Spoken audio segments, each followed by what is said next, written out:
coming down hard on the yellow vests, and it looks like there's a free speech debate that is brewing in France. And what they're doing right now is they've come up.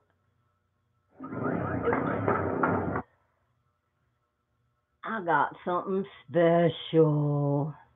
Let me see if I can find it, right? I should have had it set up. I'm late, I'm late, I'm late.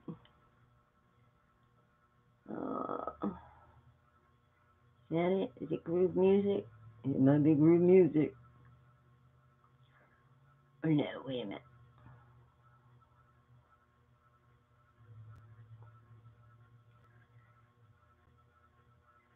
Oh, no. That's not it. Downloads. I have a lot of downloads. I found this really cool approved for stinking rotten. Ugh.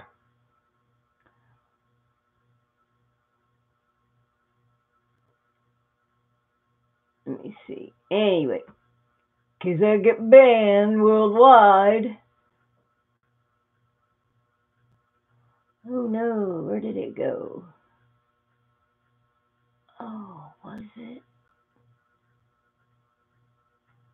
Uh-oh. Yeah, right. I can never find anything. Maybe it was in here.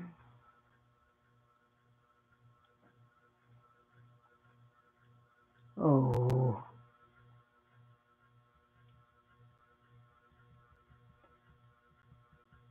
Ooh.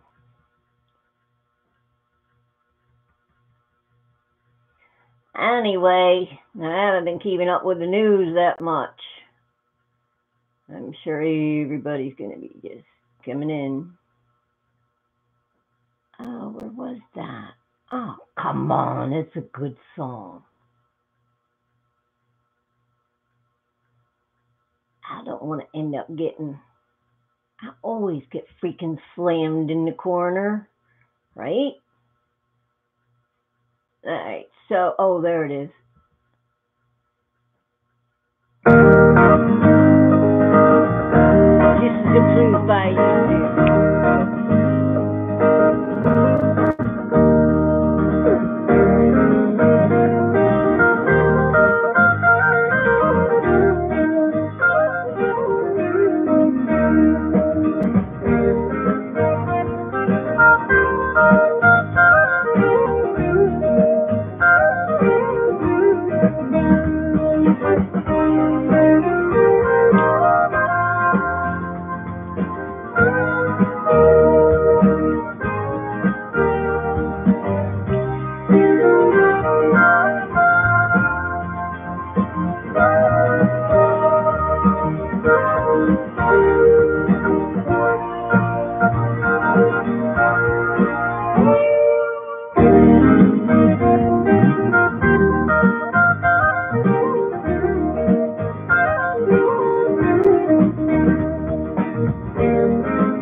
Maybe I want to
That's Marvin.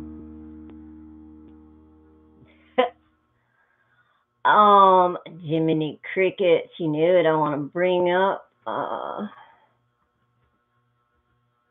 a minute. Congress.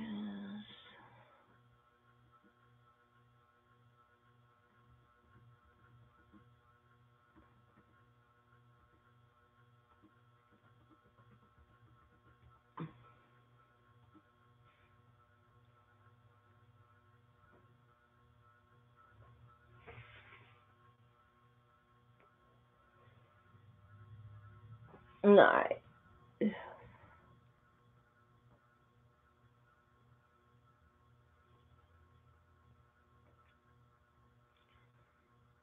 can get customized insurance and save money with Liberty Mutual.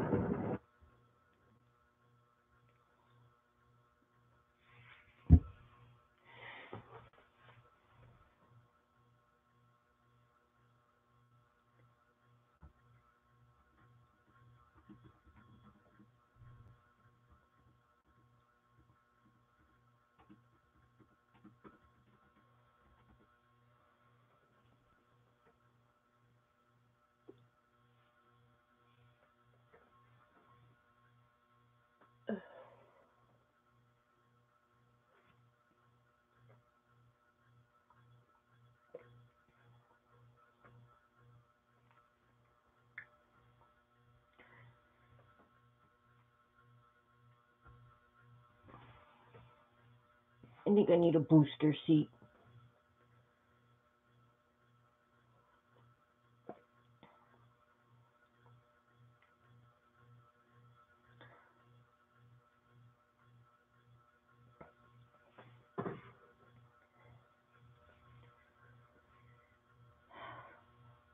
Must be Shadow Bend. I'll just grab my mic and I'll just sing, but we know I get banned for that. Worldwide.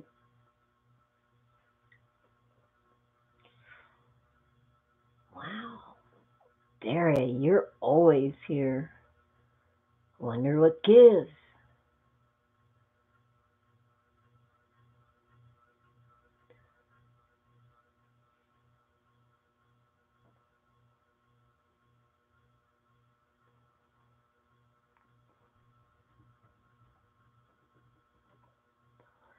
So, like, I'll just stinking surf and sit on the web on my own. I'm a wild lonesome. Mm-hmm.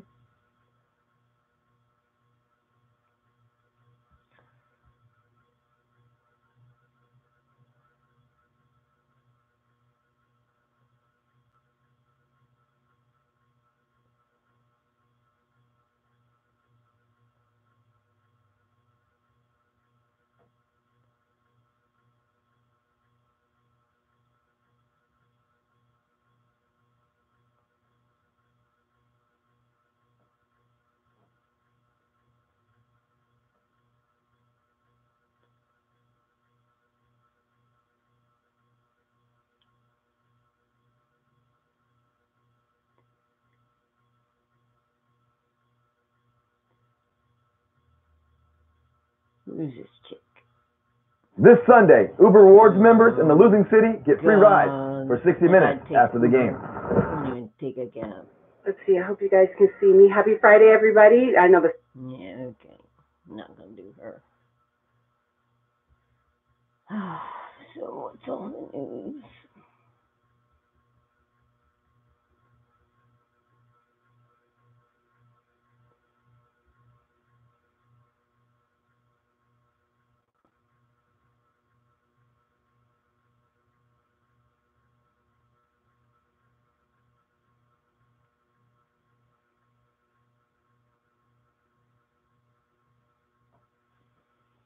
Hey, Dev.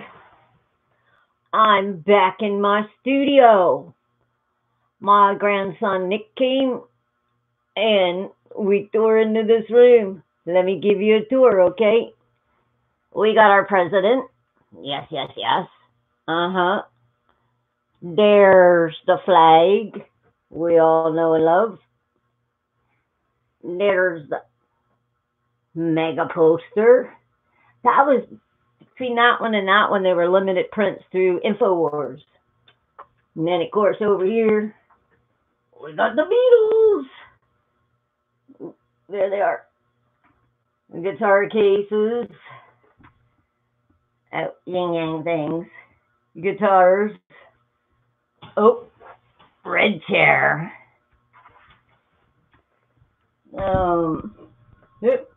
That's my Yamaha. Oh, my keyboards. One flag. And what else? Oh, the cool drum. That's one of them. Yeah. The other part of the room is packed. He found you. Yeah, I'm back, baby. I'm back. Good, Dev. What'd you do for you?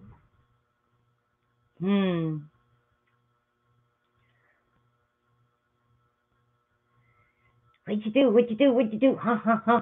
What?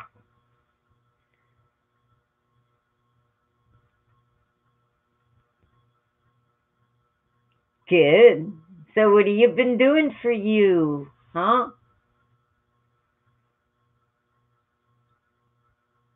Usually, Happy Meal for me. I'm always good. Hey, Froggy. Yes, I'd love a cup of sun.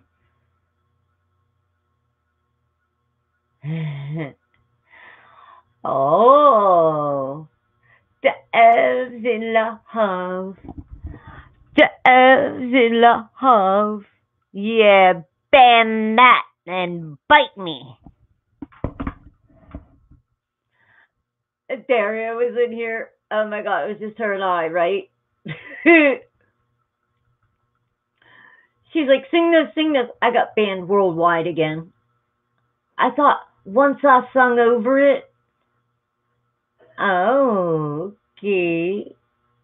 Yeah. Everybody's happy. I got lots of stuff done in the house. I had Nick for the day. And Nick, that sounds a worker. We did not change. He takes you. Who takes you? My grandson. Oh gosh, he is so awesome. That boy just like a little worker bee, man. He just freaking took stuff out of this room because, like, I noticed that there was something in the house I didn't know, so I had to pack up all my DVDs, all my yin-yang knickknacks, everything. Hello, Adeline.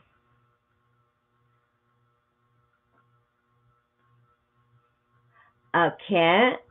A kitty cat? Or a cool cat?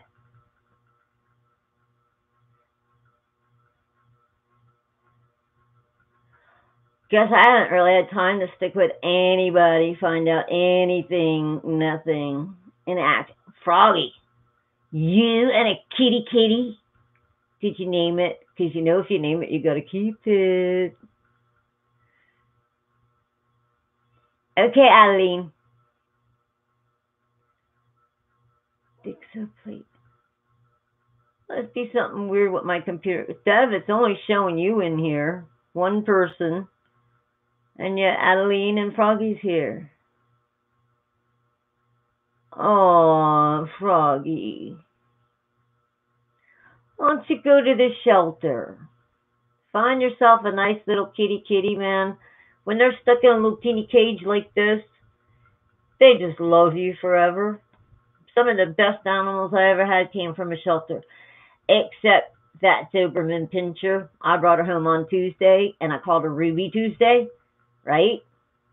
I would leave the house, that dog, she had such a nervous condition, she would just have the shits. I mean, from one end of my house to the other. Now I know why somebody put her in a shelter. Well, at the time, I didn't have to deal with anxiety, right? And that dog ran all over the furniture. So then I put her outside. And then I come home one day, right? to a notice on my door about a barking dog. Yep, cop sure did. One of the neighbors, had her chained outside, a nice big old run for her. They called the cops in the middle of the day because the dog was barking. I called the cops. I said, hello, any idea how I can keep the dog from barking? I just saved his life out of the pound. It was going to get the euthanization. Well, after about 2 weeks, I got in arguments with the neighbors and the cops, and so Ruby went back to the shelter, but she got 10 more days. I felt real bad about it. Froggy.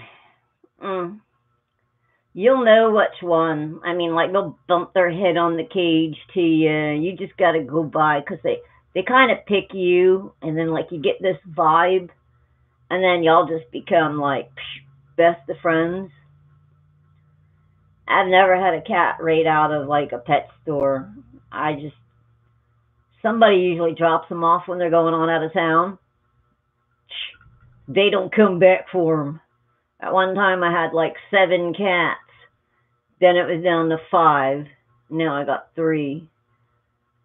But I do have a name for the next kitty. I'm going to get another black one, like my Lex Luthor. Yeah, well, you can get babies. Always people with little kittens around, too. Phone messed up. My next kitty's going to be named Gideon. That's the next pet name. I'm going to get a nice big old black kitty cat with a big long tail like my Lex Luthor. Neighbors poisoned 2 of my cats. They were just evil people. And Lex died in my arms. And then at the manager's office, when she came in to work, I threw my frozen dead cat on her car hood with a DVD of me crying. You did or I did? Oh, wait a minute, Dev. I tried to sell my soul to God for a calf, okay? I was just crying. I think that was the night I sang all night. Yeah, there you go. Froggy, I had a kitty, and I was going to call it Dick Tracy. Nowhere lie. So that way when he got out, I could say, here, Dick. Here, Dick, Dick, Dick. Yep, I was going to go there. I ended up naming it Spencer Tracy because it was a Siamese, and the Siamese, you can't quite sex them. It takes them a little while for their, yeah, right, DT for short. So they're like when the boy Siamese cats, their balls don't drop for a while, so you can't actually tell if it's a boy or girl, and it's like a real, yeah, DT. That's like having a dog and naming it D-O-G. Not dog, D-O-G. D-O-G. That always trips people out. I've had some pretty cool names for animals. But I already got a name picked out, so. I'm very Christian. So I didn't know if you were saying, hey, you found God, or, hey, Dev found God. Not seriously. I mean, I don't know enough about God and the Bible, except, I kind of like, whenever I got problems, I pick up the Bible and I go, and where it stops is where I read, because I figure that's the message God wants to give to me. I've done lots of charity work through churches. And I just know God exists. I feel him. And I'm pretty sure that he put his only son, Jesus, here on earth. And humans screwed that up. So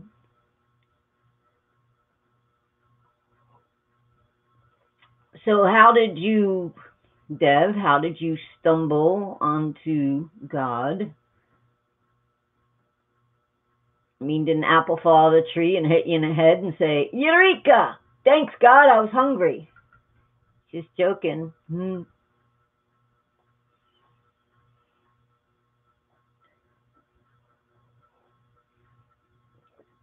I get Dev. I got a little testy with the different versions of the Bible. Now I got the King James version, right? And Gambit. Gambit's a newfound religious person. So he had me go back and he had me reading something. And I said, well, the King James version's a little hinky because King James had the Bible rewritten. And he took out the, oh, now I can't think. I got Gideon on my mind. What was it? The Book of Enoch he took out of the Bible. So I'm wondering how many other things were changed. So I want to go all the way back to the Old Testament. A Wonder Bible. Never heard of a Wonder Bible. I remember the Old Testament, though, because we used to go to a Lutheran church. It was like right behind us. Cool. And I think we read out of the Old Testament because there was a lot of thee and thou. And as a kid, you get right into the heavy stuff and you get confused. And then you're trying to remember, hi, Miriam. Oh, guys. I got my old studio back. It's like a little radio, but not. That sounds cool.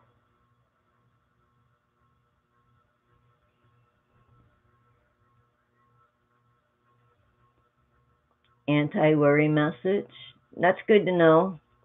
Matt 622. So I had to like redo. I took my posters out of my pictures and everything. So like this is the studio that I used to record out of. Well, actually it's just a room. Okay, besides stuff on that side because I've been packing stuff up and then there's still some empty boxes. But up there we got the Trumpster. Of course, my flag. And then the mega thing from InfoWars. I got 2 bass guitars and oops, there you go. Guitar cases. Oh, nope, that's yin yang stuff for office. Oh, here you go. Whee! That's the one little drum. And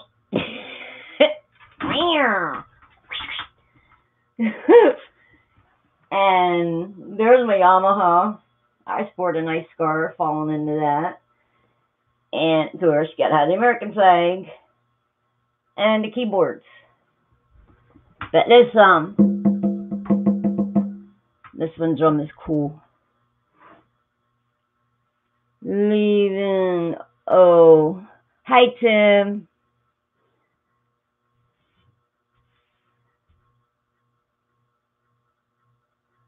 Oh, okay, Addie, bye. Don't leave. Just hit the block thing. Hey, Tim.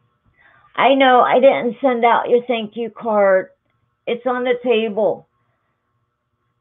I got to get your address off the box, which was pushed into a room.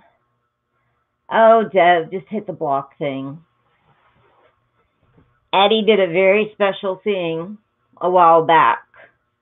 Addie's making things right.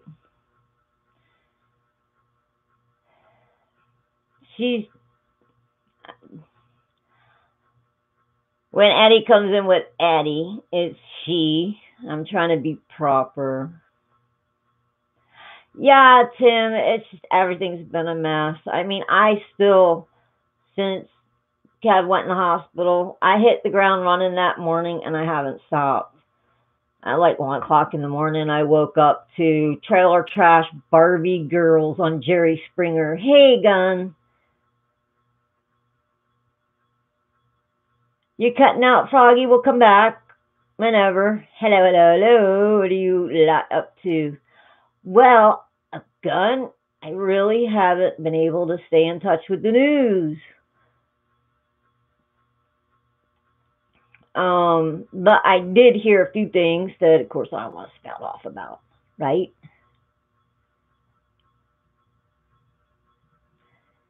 And again, hello, Miriam, Tim. We got Dev. Froggy's out for a while. Gun.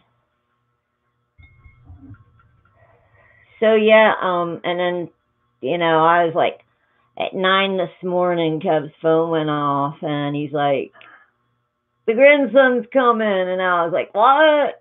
So I had to jump up, get washed real fast, fold up everything on the sofa, and then I hit the ground running another day. So, and you know how people are. I mean, when they're used to working, they don't want to be stuck in the house. Oh, you guys didn't hear the little intro song. I'm going to play a little of it. That's right. I thought it kind of sounded cool.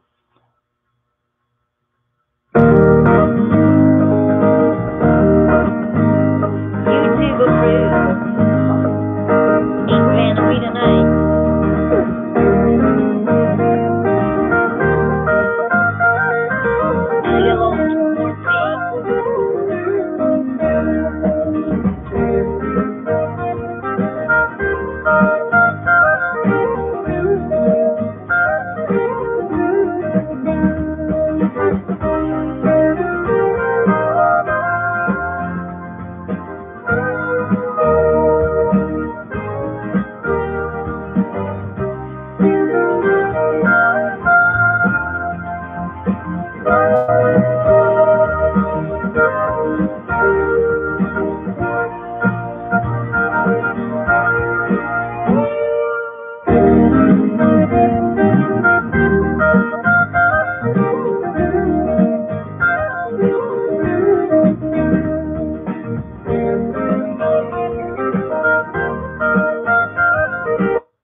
Screw you, boob.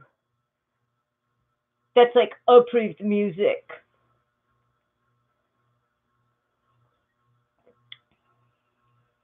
I made a whole pot of peach tea. Hey, Club Kid. So, although I'm a bad, bad, bad girl, I did hear, and anybody else hear, that Congress voted to give NATO $1 trillion. That's right, $1 trillion for America. And guess what? If China needs this new submarine, China gets a new submarine, they just go to NATO. If Russia wants a new Boeing 747, oh, I'm going to play it for you, club. I heard about this. There's 2 things I went flying off the hinges about. I was like, what the hell? Why do we even build up our arsenal? Why would we get more ships? Why are we going to build up the rest of the world's freaking armies? The thing is, we should have the most. $1 trillion. Here we go, and I'm going to drop a link, too. This is, I like this guy. He's pretty good. There's 2 things that came up. This is William Mount. I kind of like the guy. Hello, welcome to our channel. It is the 29th of February 2019, and we have some breaking news that has just been exposed. We actually read the bill. I'm sure they can raise their own army, but they can go to NATO brought to you, of course, for a whole fleet of ships. My favorite takedown tea in their cinnamon, which I use all the time. She's going to go ahead and because of my operation, I could not live without light change. You know, we can't spend, so stay tuned. Unbelievable. There was no bipartisan in it. I mean, it was 376 to 22. Now, what does that mean? By the way, welcome to the Silver Eagle News Network. They can absolutely raise their own army. On the air. But Americans are going to pay for the ship. The taxpayers of the United States are going to pay $1 trillion to buy the weapons from Lockheed Martin and Boeing for the NATO organizations. $306 billion is going to Russia. That's right. We confirm this. $306 billion. $306 billion of this $1 trillion is going to Russia so they can buy weapons. The other $694 billion will be split up so nations can buy weapons. We, the U.S. taxpayer, are paying for the military weapons of Canada, all their tanks, all their jets, all their ships, Ain't this some all shit? their handheld weapons you and I are paying for. Belgium, Denmark, France, Iceland, Italy, Luxembourg, Netherlands, Norway, Portugal, United Kingdom. United Kingdom is spread out across the world, folks. The U.S., Greece, Turkey, Germany, Spain, Czech Republic, Hungary, Poland, Bulgaria, Estonia, Latvia, Lithuania, Romania, Slovakia, Albania, Croatia, and little Montenegro are all getting a piece of this $1 trillion so they can buy weapons from Lockheed Martin to support this. We don't have $1 trillion to loan space them. program out of Lockheed Martin, out of Bethesda, Maryland, advanced technology run by a guy named Robert. You can look it up.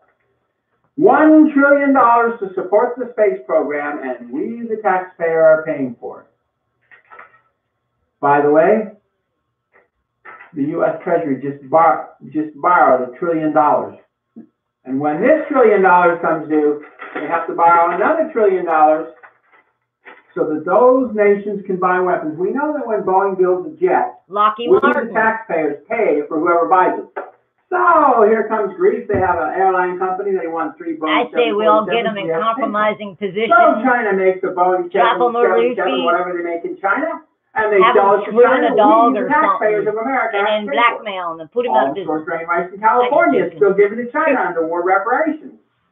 Thank God President Trump stopped the Marshall Plan, which was giving Europe, what was it, James, $16 trillion over a 10-year period, and 90% of it ended up in the pockets of the CEOs.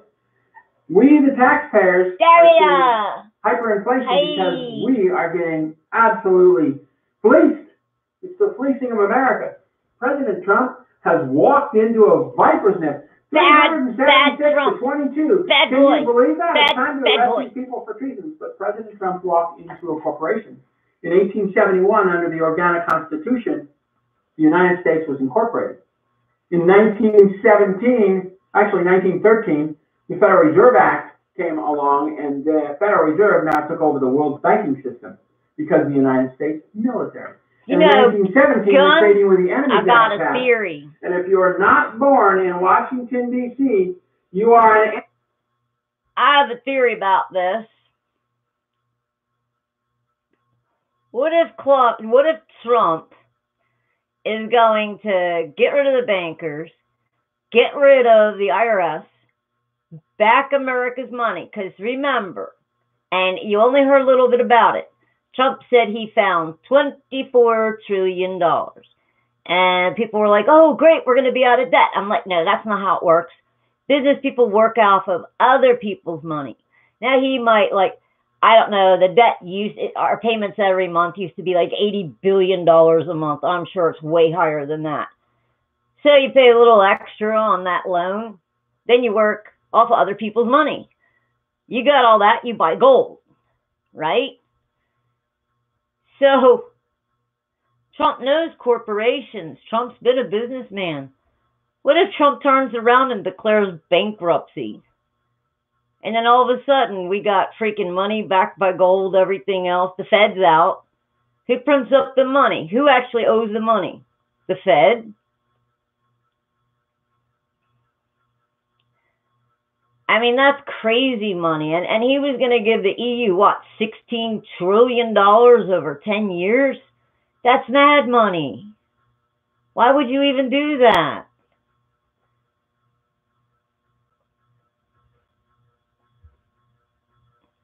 Daria, there's got to be something. Because we don't want to be in debt. He knows that. He knows we've been robbed for, gosh, ever since I was like, I can remember the 70s, man. My dad was like, they're all crooks. They're all thieves. They're beggars. I don't think my real dad ever voted. My stepdad never voted. You know, and Daria, me too. Months ago, I said, keep your eye on Venezuela. We had our Navy out there by the summer. Well, but Club, what the American people need to demand, we need to demand term limits. No more career criminals. No more Clintons. No more Nancy Pelosi. No more Mad Max. Exactly, Gun. So, what if he just declares bankruptcy? Then what? What happens? Should I dig online and should we check that out? What happens if USA declares bankruptcy? And we just go to war and we kick the snot out of them. Get more. There you go. Well, yeah, but see, like Nancy Pelosi's husband, right? He's got his greedy little nibbly fingers all over that speed rail out there in California. So Nancy's doing her thing. She got him to bid. You see what I'm saying? So Nancy's living a good life. Her husband's out of her hair. Hello, Brian. I don't know. Daria, yes. I don't owe a lot. I mean, really, I don't owe a lot. I got like $200 due on one thing. You're welcome, Brian. There's like $200 due on one thing, and I got like $1,000 on another. That's it. I got to get my car fixed. The other things are donations, and I got a storage bin. So that's pretty much my bill. So if I didn't get anything, it wouldn't matter. If I can come up with $100 a month, I'll live out of my storage bin. Not like I haven't roughed it before.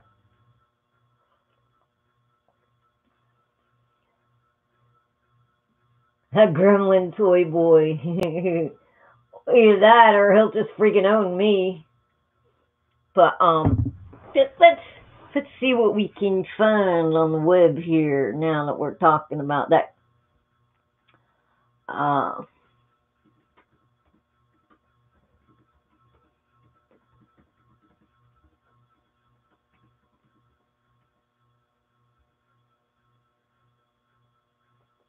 right, here it goes, naturally.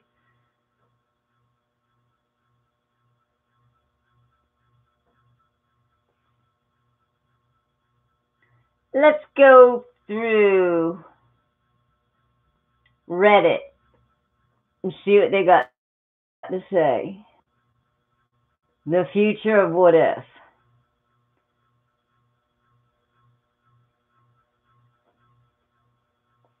Okay, so what would happen if the U.S. declared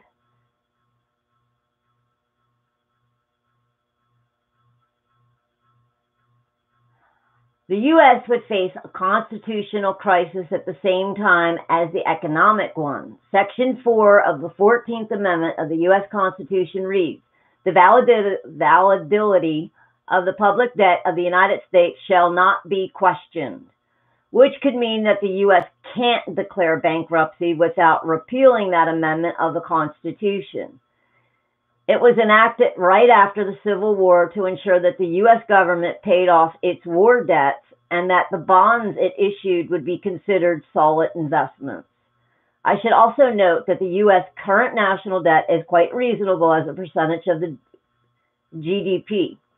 Plenty of other countries are doing just fine with even higher debt loads. The U.S. is in no danger of not being able to service it for the foreseeable future.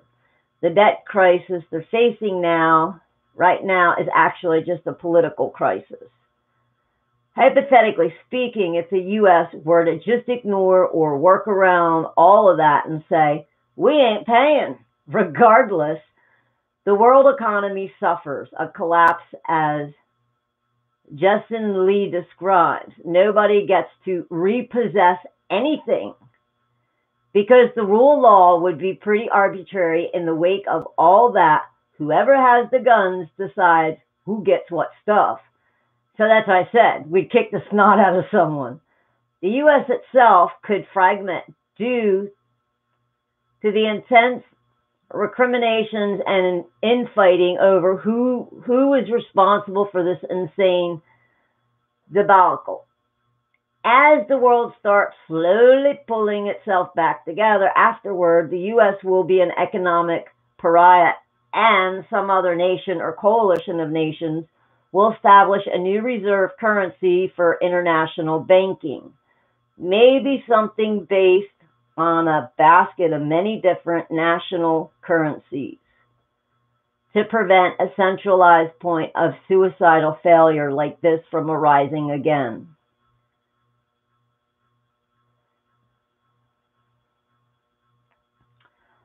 So, just thinking, guys.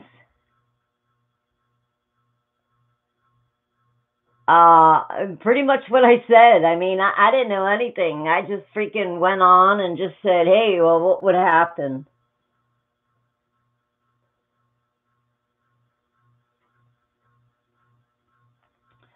So, good question. But let's go back to old William Mount. He always does a really cool show. Enemy of the United States Corporation. That's why you have to have a license to drive, a license to be in the military, a little military ID card. They can read your iris pattern, but you gotta have a little license to be in the military. That's why you have to have a license to have a business, because you're an enemy, and if you use the Federal Reserve dollars, you have to have a license to transfer their fiat currency. You are an enemy of the United States Corporation. This is what Trump walked into. The Department of Defense is owned by the Queen of England, so is the CIA. What a mess he walked into. He runs according to United States Code 5, not some obscure. United States Code 5, Section 105.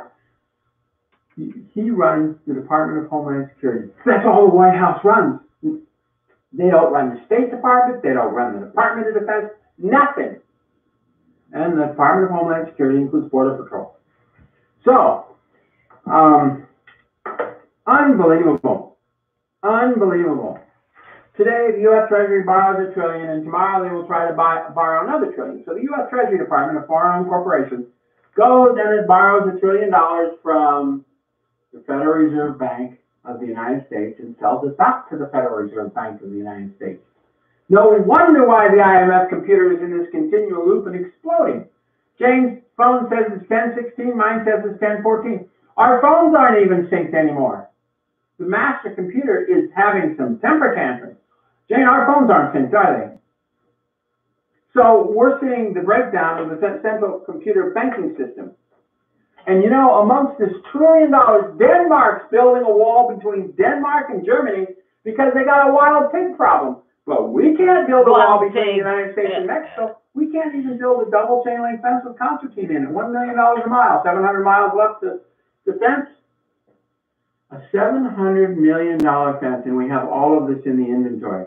We have 37,000 members of the Corps of Engineers. And what did we determine? 53 combat units consisting of over 80,000 U.S. Army engineers with chain link fence and razor wire or concertina. Hi, Dallas. In inventory. We could put up that fence in about a month with the inventory we currently have in stock. We don't need permission from Congress. There is no need. You just go down there and do it. And if anybody opposes you, you wear M16s or other guns, just like when they finished the new Maloney's Dam for Pacific Gas and Electric. The little wimpy governor, Gary Brown at the time, ordered the county police to stop them moving Maloney's Dam construction. We'll be here. And they had a little squad car. We all watched it on TV. They drove in, and the general for the Corps of Engineers went, and all these people showed up with loaded M16s, and the county sheriff says, I've got to warrant you to stop the building of the dam. And he said, you see all these guns? It's time for you to get off the U.S. Army Corps of Engineers land. And the county cop was, hey, I'm on your side. The only thing is I take it off my hair on television. So maybe we need to appoint some generals with some cojones. I need more hats. And build that fence, and when the little county comes by, hey, they all got M16s, and the county's going to say, hey, we're on your side and take off. And those little fruity governors, we need to arrest.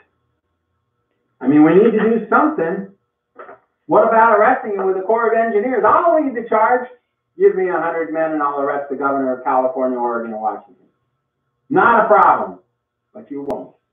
You're going to sit there, and you're going to have a State of the Union address on the 5th of February, and you told Congress they have an ultimatum. We'll see what happens. That's William Mount. So, Dallas, what you missed was I had Epiphany. Ding, ding, ding, ding, ding. Give that girl a lollipop. Yeah, I'm back in my saddle. I got my Yamaha. So out of tune.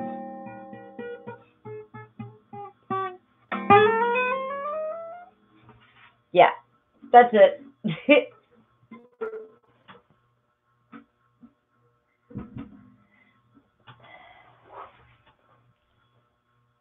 Oh, Daria, the lights went out. I seen something come up that said that they would have to let those people go because of inhumane. How long were they out?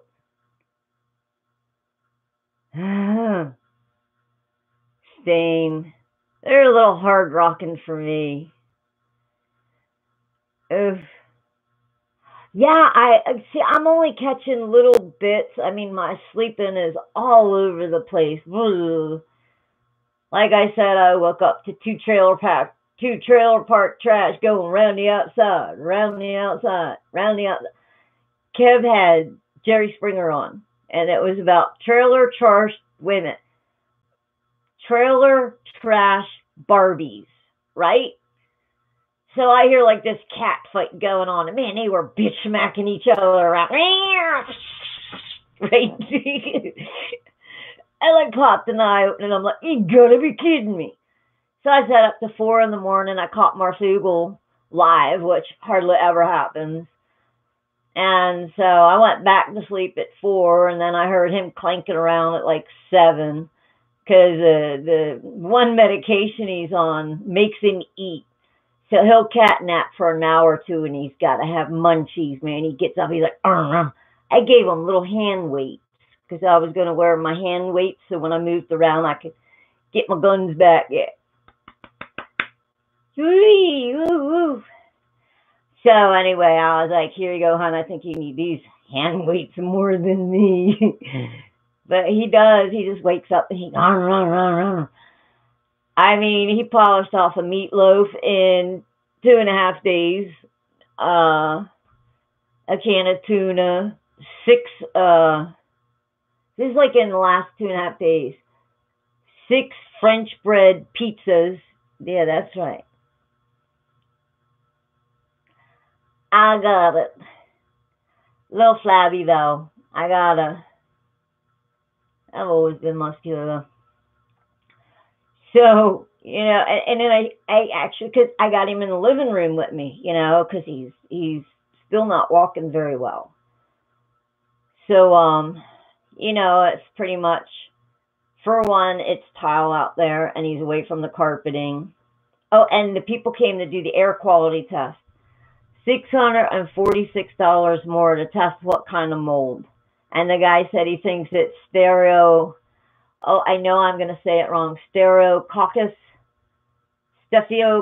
or something like that. It's the bad mold. It's the black fuzzy kind. So, and plus I showed them inside of the windowsills because it's just old wood. Nobody wrapped the windows. So that condensation is constantly dripping down in between the walls. So I had to pay $200. So the air quality outside is like $350 whatever.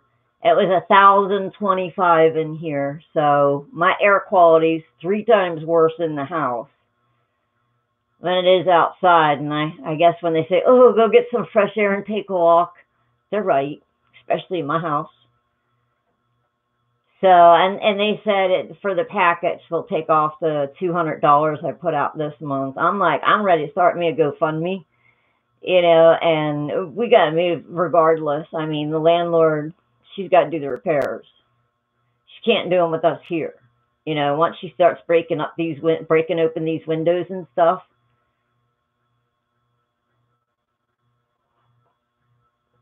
Kev is there. We've been butting heads with them for over 3 years, maybe 4 years now. I don't even know. So, yeah, I wish it was that easy. And the day he was supposed to go in front of the VA, 7 hours before, well, we got social services involved because we got to have therapy people come out. His legs aren't right. We don't know what happened to his legs. I think because he was severely dehydrated.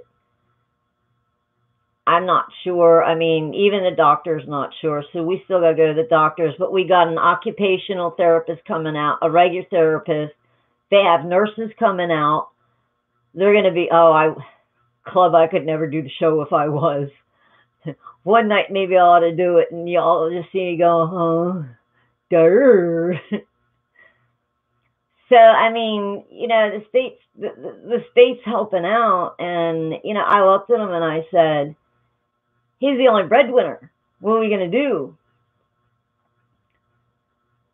So, you know, from there, but 7 hours before he was supposed to meet with the VA, he ended up in the emergency room. But the 2 days before, because the government was shut down, I don't even think they were open. That gate was chained shut.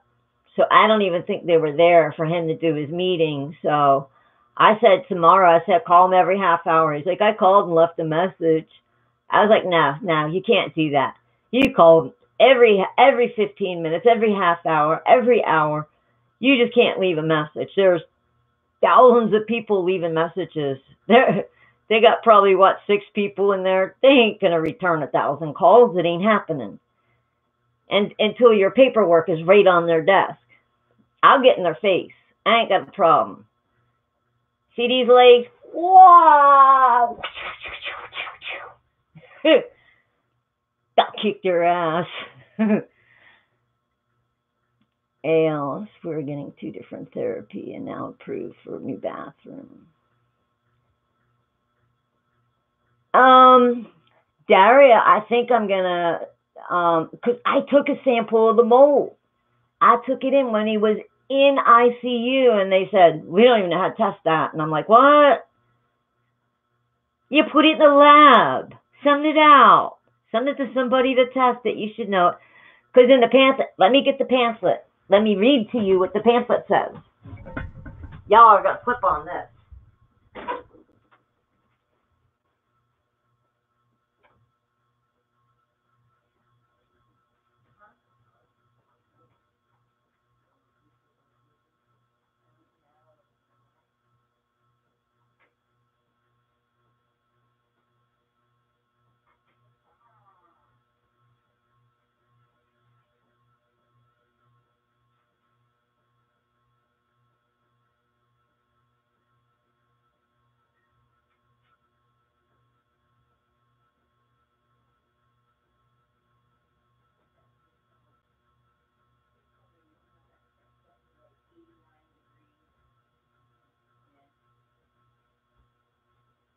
They got you finally putting clothes on to go to the thermostat.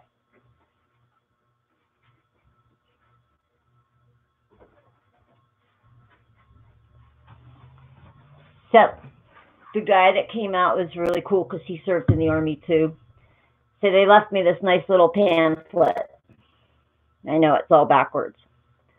So, it's a mold test company, state certified, board certified. Oh, I hope they're state certified.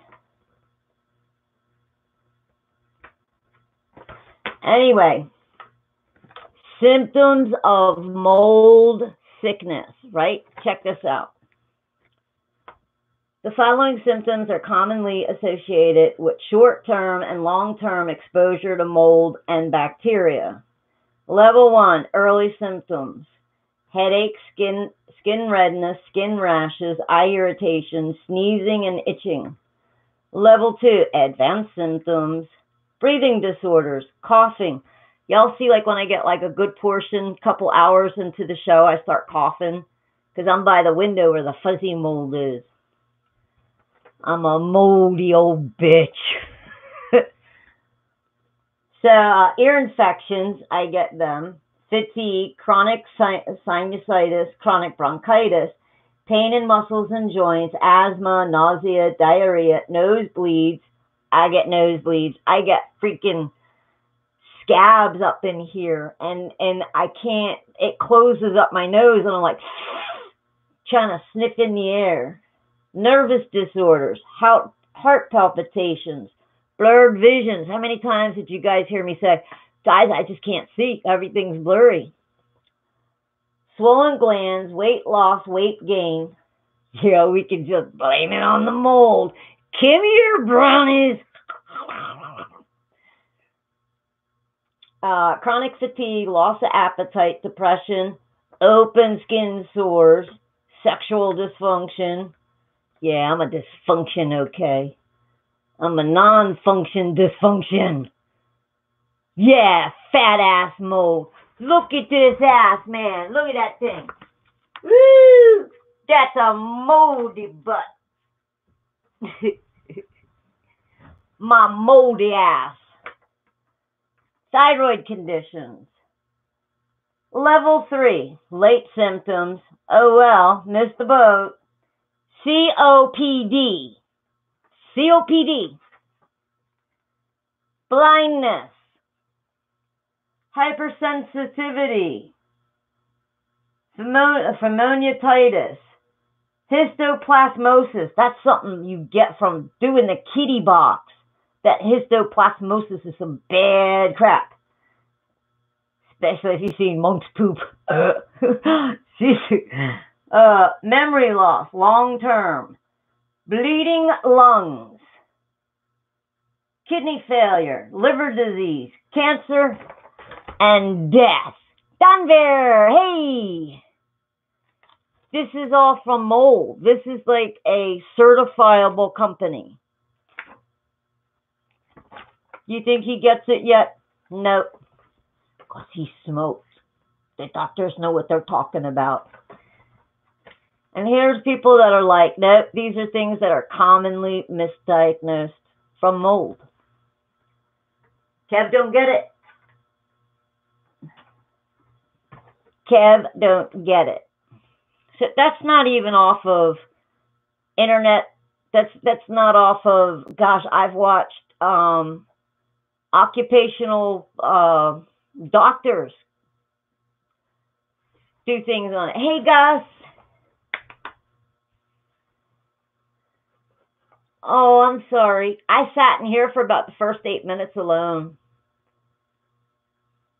Oh, Don, I'm sorry I haven't been at your show. I've been freaking going nuts here. I just don't get a break. I'll get my break when I end up with bronchitis in the hospital. He'll come to visit. I'll say, get the fuck out. I need a break.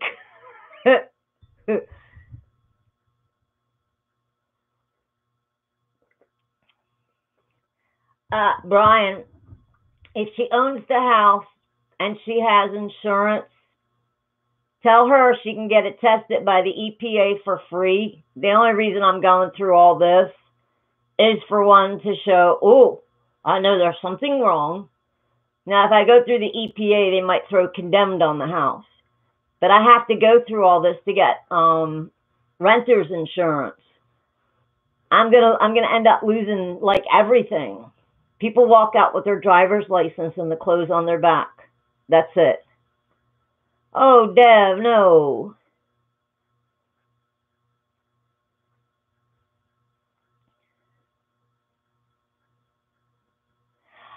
Well, you know, basically, I'd like to have everything boxed up and at least be able to put it in a storage bin, and then I can write out everything I have. I mean, I probably have at least $3,000 in pocketbooks. Liz Claiborne and Rozzoni or whatever. I mean, I had like 30 of them I was going to sell. Just because I was like, well, you know, they were gifts. I mean, I hold on to stuff forever. Well, Brian, check out and see if she has homeowners. And anywhere in between the windows, if those windows, because I know a little bit about building, who knew, right? Inside those windows, like here in this place, it's old wood. So between the storm window and the window, it's creating condensation, and that's all dripping down into the wood. Well, the wood's all warped, And that's going down. Not to mention we got other leaks in here. So, and, you know, it's of no cause. You know, we didn't do anything. And the bathroom in here, that had to be fixed ever since we moved here. And the landlord's always like, oh, go ahead, get it fixed and take it off the rent. We don't have that kind of money. In the early 70s. Tell her to check in between her windows, Brian. And if that's wood and the wood's all like warped and everything, chances are that's where she's getting her mold, unless she has other leaks. And she should be able, I used to get people brand new siding from their insurance company, from their homeowners. You get them little black mold spores on the outside of your siding. Boom. You get new siding. No, I don't even care. Actually, I don't care if she does or she doesn't. I mean, I insured the two of us, and I'm more worried about our health. I just want to get the 5 out. All this stuff, I mean, yeah, I'm going to hate losing all my stuff. I'm pretty sure, like, the Dean guitar, we'll have that professionally cleaned. But, I mean, I showed the guy wood in the house. I showed him leather. My black leather chair is all peeling. Now, this isn't so bad. This is a really good chair. But that one out there, because I'm right by that window and where that paint chip peeled off and the fuzzy mold is, I think that's what happened in the leather chair out there. So, I mean, and it's a shame because this one drum thing, this thing's like from the 70s. This is an old, I got this thing for like $100. Yeah, isn't it? It's one of them nice old ones. Ooh. That's my tail there. Yeah, it's a really nice chair. This is my hideaway. So, and I mean, like these pictures, they're limited edition. You know, my chomp poster and my MAGA poster, I think they only did like 250,000 print. But I mean, I got books, $30, $50, books on physics. I mean, everything I look at, it's $50, $100, boom. Yeah, no. This, I forget where we got this. I think Kev brought this home one day. Somebody was going to get rid of it, and he brought it home for me because I used to tape all my shows before I knew how to go live. I would just tape my shows back here and then upload them 5 hours later. So, but yeah, so he even with the brochure, even a guy from the Army talked to him. Going native.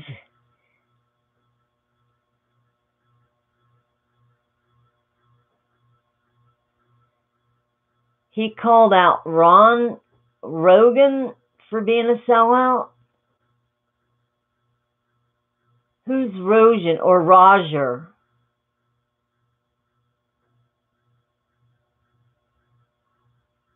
Yeah, I like this chair. It's better than the other one. The other one, man, it was just like, the leather's just peeling off of it. One time I had this one Liz Claiborne pocketbook, and it was really cool because it like strapped on my back. It was really a me thing. And it had like a brown dye to it. Well, I had just thrown stuff in there. So I toddled off to the doctor's office, grabbed it by the straps. I get in the doctor's office. It was all gooey. The color was coming off, and it was all sticky. I threw it in the garbage can. It was a Liz Claiborne. The doctor looked at me and goes, oh, it must be a cheap pocketbook. It wasn't a cheap pocketbook. It was a Liz Claiborne. I'm sitting in there, ringing in my ears, and I'm all screwed up in my head, like, here's my files.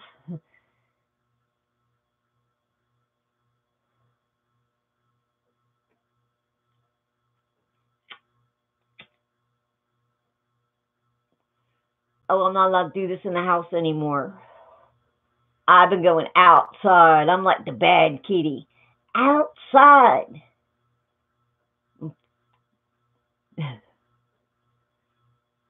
So I go out, I have like 3 puffs, 4 puffs, and put it out. So I'll get like 4 smoke sessions off a cigarette. I'm just hiding back here tonight.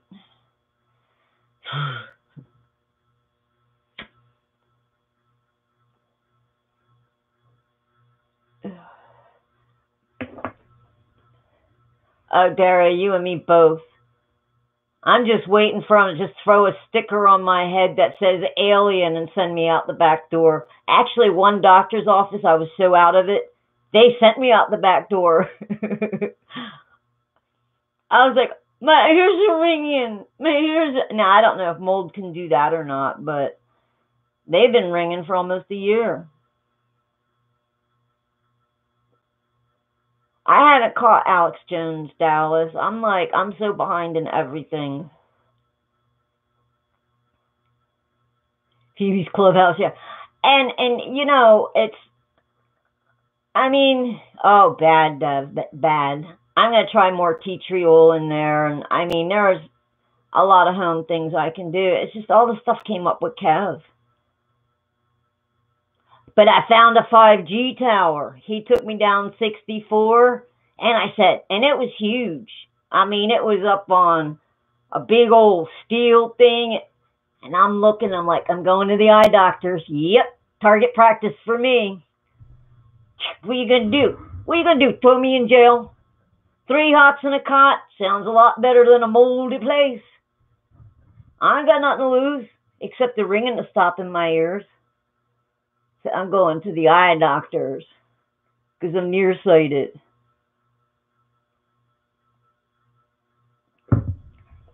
Yeah, lots of prayers, Dove.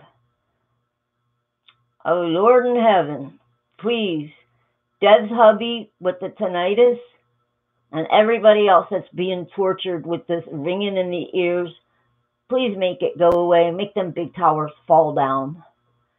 Amen. Bless yourself, bless your son, and say hi to Holy Spirit. Thieves out. There you go, Dev.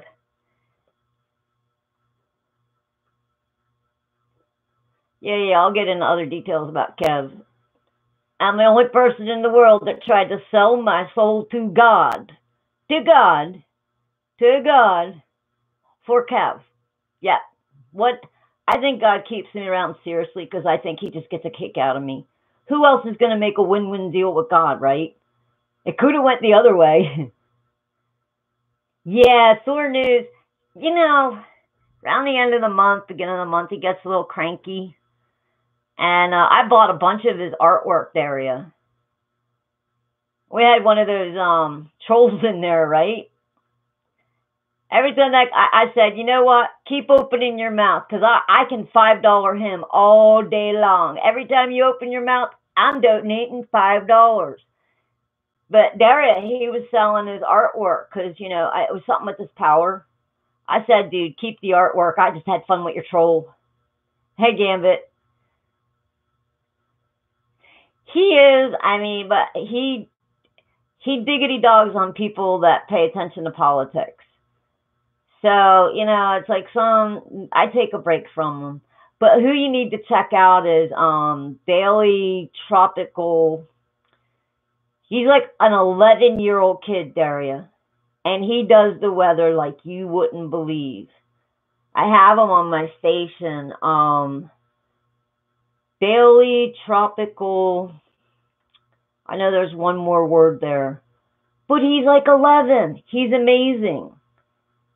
And he knows what he's talking about. He's probably better than ABC, CBC, CNN, CBS, Tinker, Tot, and MSNBC. That kid would whip up those old farts' butts. And I always leave him really cool comments. I'm like, you're doing great. You're doing great. Keep going.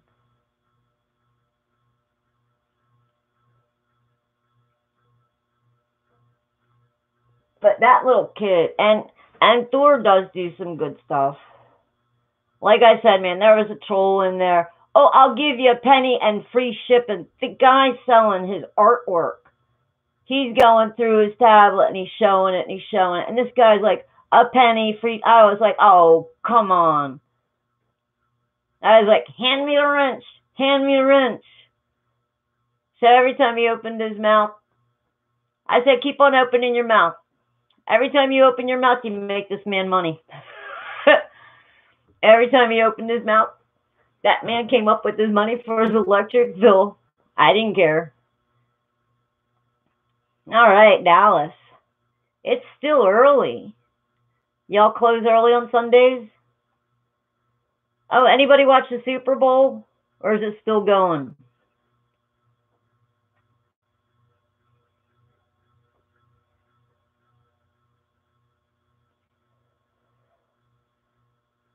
Emma Mia Jacobs. Let me see. Let me see if I can grab that kid's link. He's just phenomenal.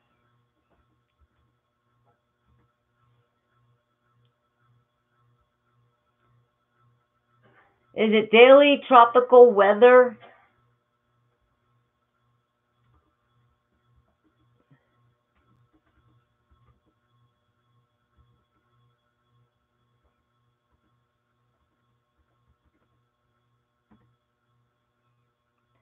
Yep.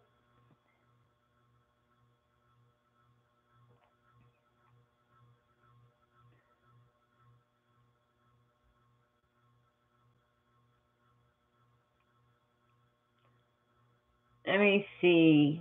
What did he do recently?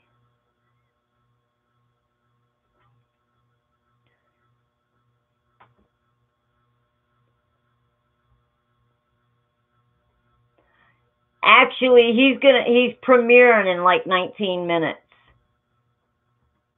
You gotta check this young lad out. He's just phenomenal.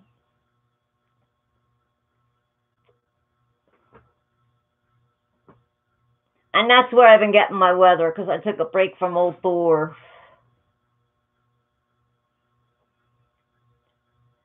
Did they win? They won. No, they won by more than 7, huh? 13-3. I knew they were going to win. They said they were going to win by 7. That's Daily Tropical Weather. He's like an 11-year-old kid that does the weather. And he's just he's a little prodigy. He's fantastic. Okay, club, we could do that. Chili's.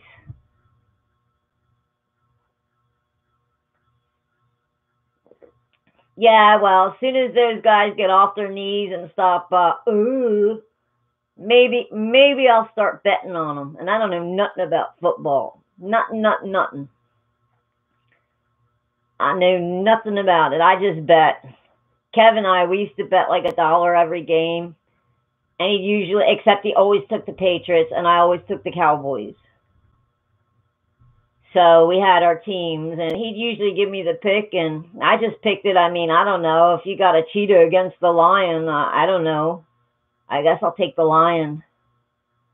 Because I like the hair.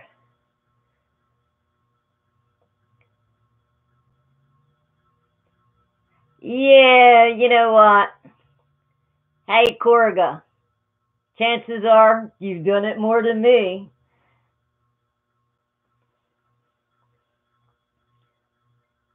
For 1,000 stupid videos about controversial Super Bowl commercials.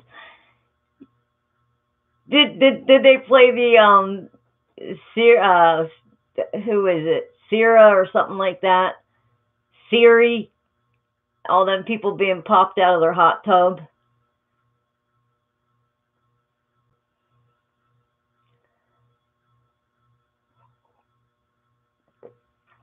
And you know what? Corriga, chances are that's why I got a man and you don't.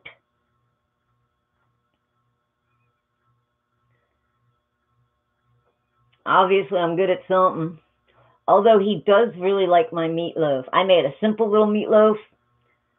Just onions, green peppers, little bit of A1 sauce, some Worcestershire, breadcrumbs, and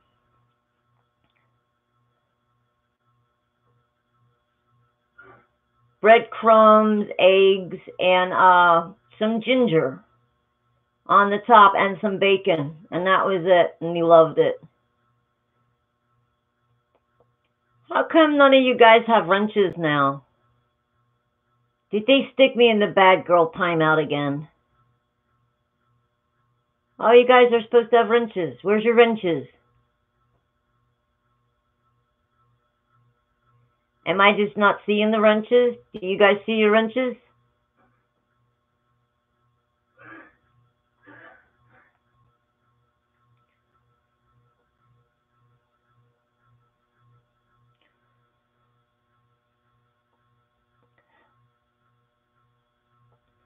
So, what are you guys thinking about New York being able to do abortions up to the day the baby's born?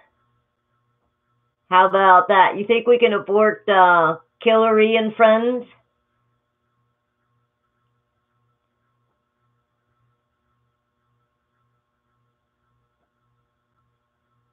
No, I'm looking. I see Dallas has a wrench, and that's it. I don't know where everyone's wrench went. Right, Daria. Okay. Here's a nice little thing. If you're going to abort a child that long, let's have the dad's signature. Maybe dad wants it. Or how about one abortion and you get your tubes tied? And then in 10 years, when you actually got your head together and you're done tomfooling around, then you go and you have the surgery and get it reversed. Oh, here's one. Why don't you just get a 5-year Nora plant? Eats my body. Not when you picked up a hitchhiker and it's living inside. That body's then both your bodies. They turn around. There's more animal rights activists out there. Oh, I heard that, man. My heart literally started hurting. I was like, oh, not more chest pains. Everything is evil.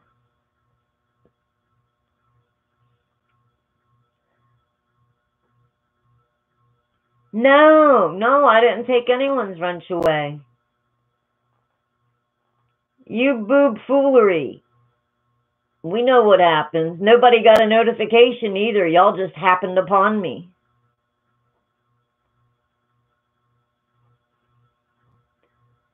Lombardi Trophy.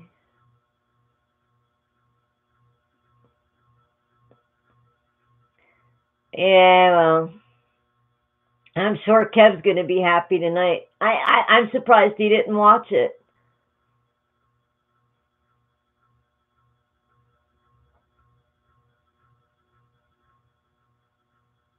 That's true, Brian. That is so true. And, I never had kids. So I'm like the little girl who had none or cried because she had none. And, it's not that I didn't want kids. It just wasn't in the cards. I mean, I would have gone through so many surgeries but I mean, God, if you're going to be a little sleaze bucket and you want to go out and shag the football team, go get an implant. Then when you get freaking AIDS or something like that, you know what I mean? At least you're not killing a baby. Little sleazy mutts out there. Phew. Okay, I've done my share of shagging. Just saying. I ain't lying.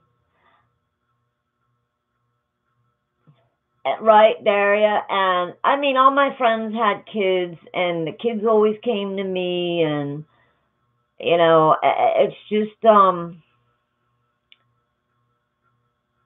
I just can't imagine. I can't imagine for the life of me why all the way up 40 weeks to the day of delivery, and I think even after they're born. And those clinics are real close to the hospital, so they can freaking probably deliver that baby, run it right over the hospital, spare parts. They'd be throwing away arms, and they'd have a little heart beating somewhere, so it grew bigger. So all those little stars that want to be young forever, I don't know, they might chain the kids up in a little dungeon somewhere and milk them for blood. That's what they also have going on. Anybody hear about that? They got 5 different clinics now where they give you young blood. They give you blood from people 25 and under. So let me get this right. So you get blood from a 5-year-old. That's the fountain of youth, because they want the plasma. Should I tell her? Tell who?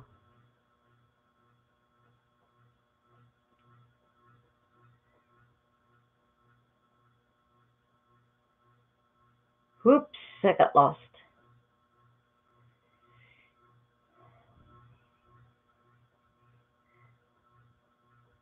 An 8 and a croissant.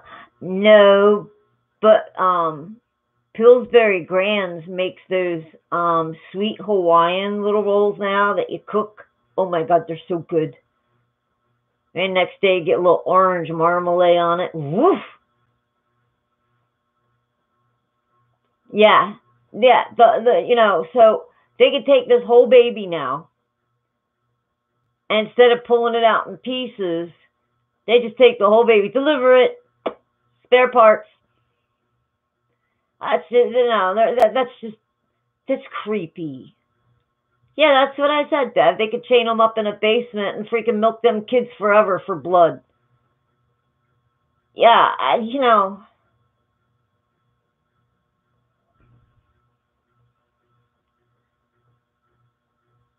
No, and Lionel. Yeah, right. But they say that blood for their fountain of youth that they're now giving people, the plasma, comes from people 25 and under. So, like, to what age? You got 5-year-old kids that you're sucking blood off of to give to some freaking Nancy Pelosi looking. I still say we all need to send her grippies. I think she's a little too heavy on the sauce, and she starts trying to talk, and she's like her teeth are ready to come. I can't wait to watch that woman laugh. You know why?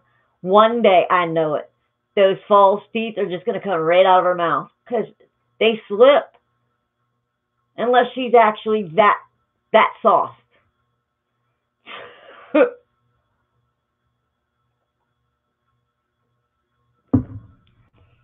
What else did I pull up here? I was looking at something.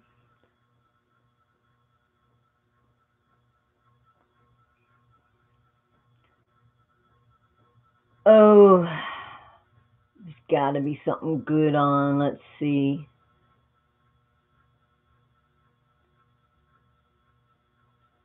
Uh-oh. U.S. airstrikes hit Syrian army. Syria says U.S.-led coalition jets attack its army. I think someone hijacked our plane. We want out of there.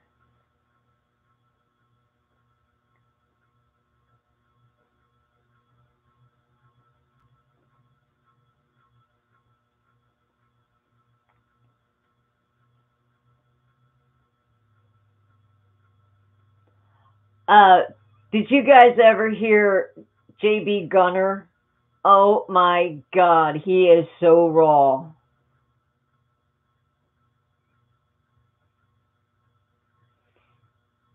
Geez, that's old news.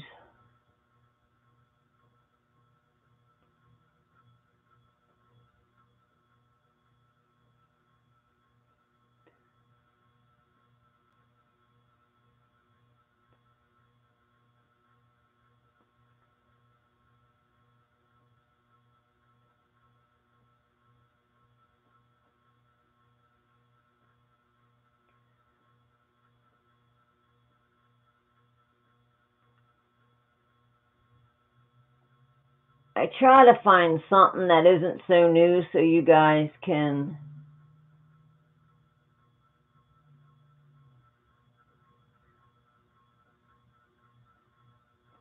Uh-oh.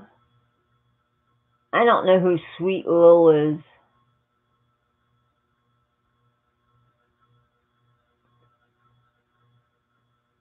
They said someone says Nancy Pelosi suffers convulsions during a border wall speech.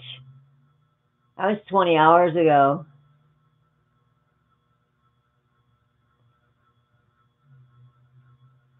Okay, here's global news.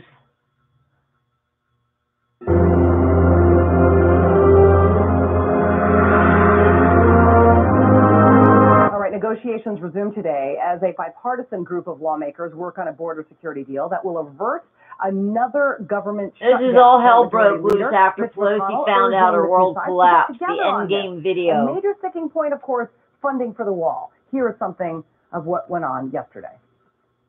Every dollar spent on ineffective proposals means one less dollar invested in measures that actually keep us safe. Comprehensive approach is necessary. An approach that includes technology, infrastructure, personnel, and physical barriers. We'll continue to support border security, but we're for smart border security. We need a wall, a physical barrier, where the barrier works. If the choice is between shut up or shut down, we've got to do our constitutional responsibility and avoid a shutdown. West Virginia Senator Shelley Moore Capito chairs the Homeland Security Appropriations Subcommittee. She's on the bipartisan conference committee working on a deal right now. I want to talk to you about that deal behind closed doors. There's a lot of pressure right now on GOP senator conferees like yourself. Dang, it says global news, though. Yeah, we can't go there. That's too much fuck stuff.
Oh, Hedgehog. Here we go. I haven't heard this one yet. Pre-planned EMP event against U.S. and societal collapse. One of these will require very little maintenance over the next 25 years. Here's it.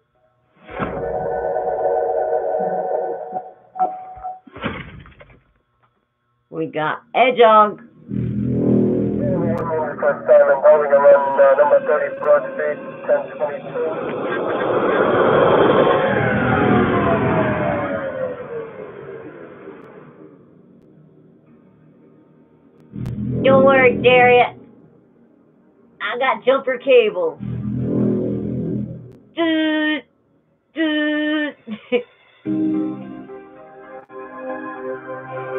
You know, they're bringing it up too much.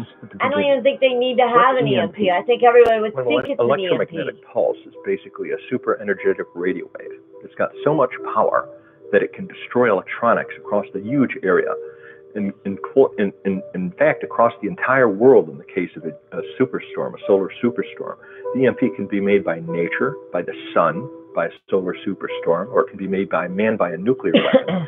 And it can be made by non-nuclear weapons as well. Well, some lawmakers are calling this one of the most debilitating threats. Again, we're going to read the Bible again. Electromagnetic pulse, or EMP. Doug, our food, our water supplies, electronics, hospital banking, all of it depends on the electronic grid. Now, in the event of a widespread I don't have it set up yet where you can watch the video. Wiped out. Imagine one day if your lights, Same with me, Darius. didn't work. There'd be no water, no gas, no generators would start. No electricity, all because of an electromagnetic pulse. an EMP, which is a powerful electric charge in the air that physically damages electronics within a given area. They can be given off by weather or a weapon. Can you describe what the electrical grid looks like in this country and who runs the electrical grid in this country? Sure. We have 3,000 different utilities that run the electrical grid, which is privately owned. It's not run by the government. It's run by private. So there are companies or regional companies that all work with each other?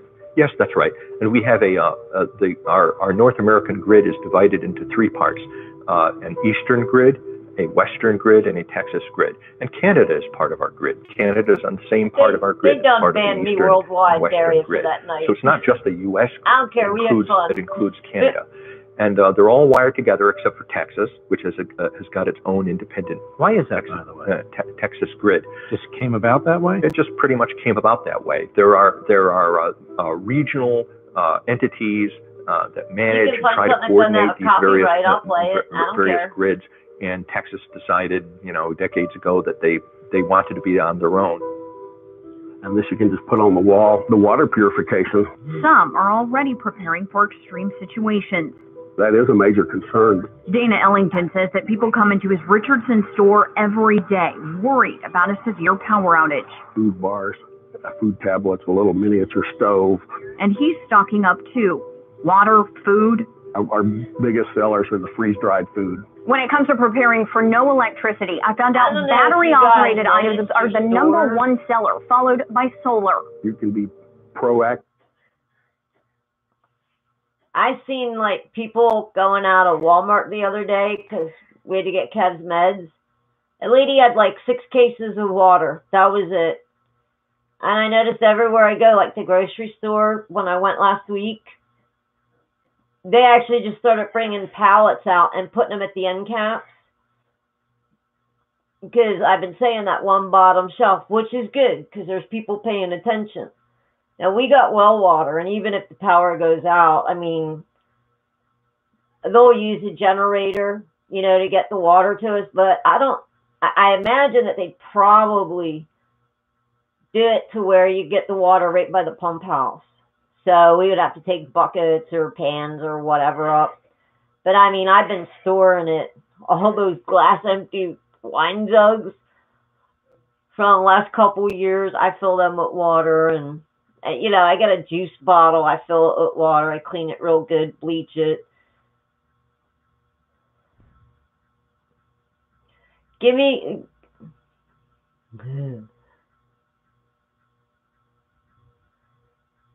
Yeah, put Guinness on.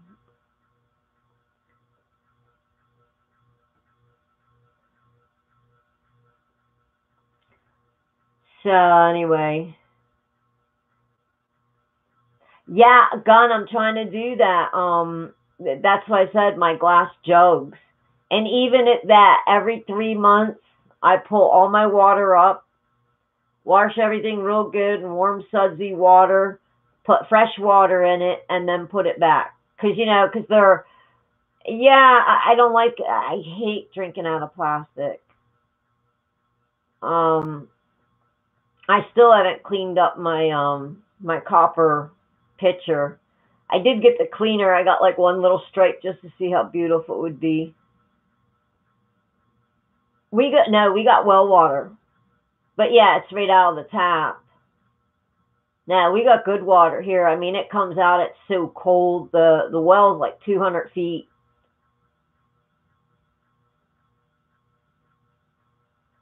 So, yeah, I don't really like the plastic, but I figure, and like I said, every 3 months I rinse everything real good and I clean everything.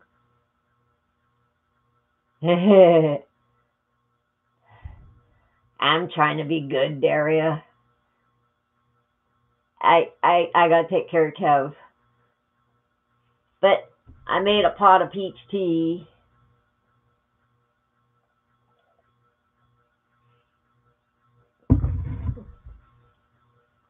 Yeah, I wish I had more glass bottles, but they're gallons and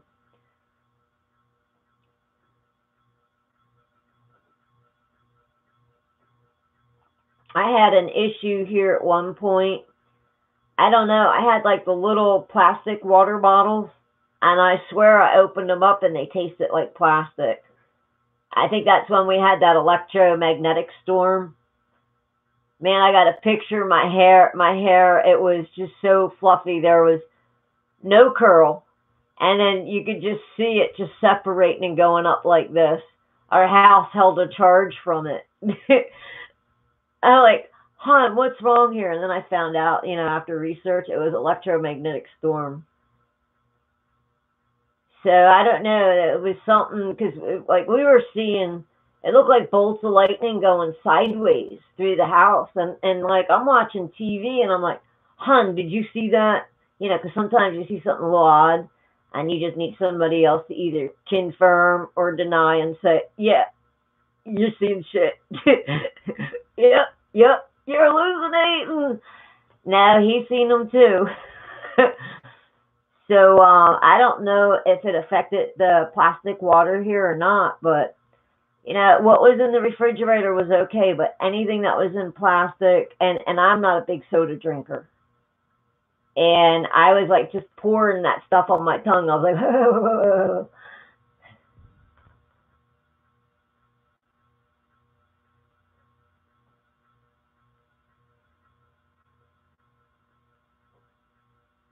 plasma. I think with the area, the plasma, I'm thinking that I shouldn't be buffering. Good on my end.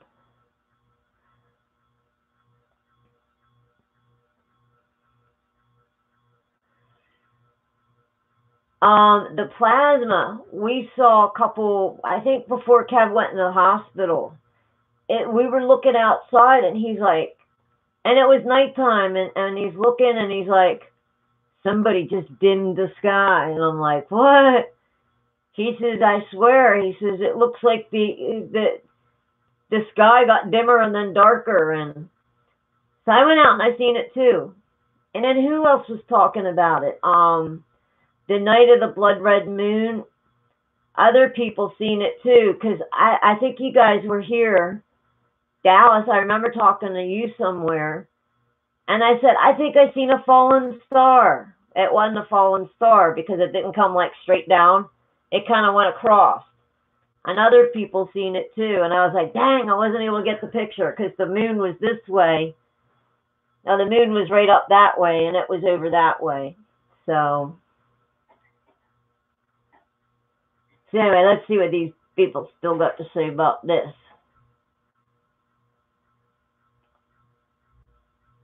Or you can be reactive. The reason some people want to be proactive now? But Texas is also one of the primary targets. It would be because our grid is in three parts.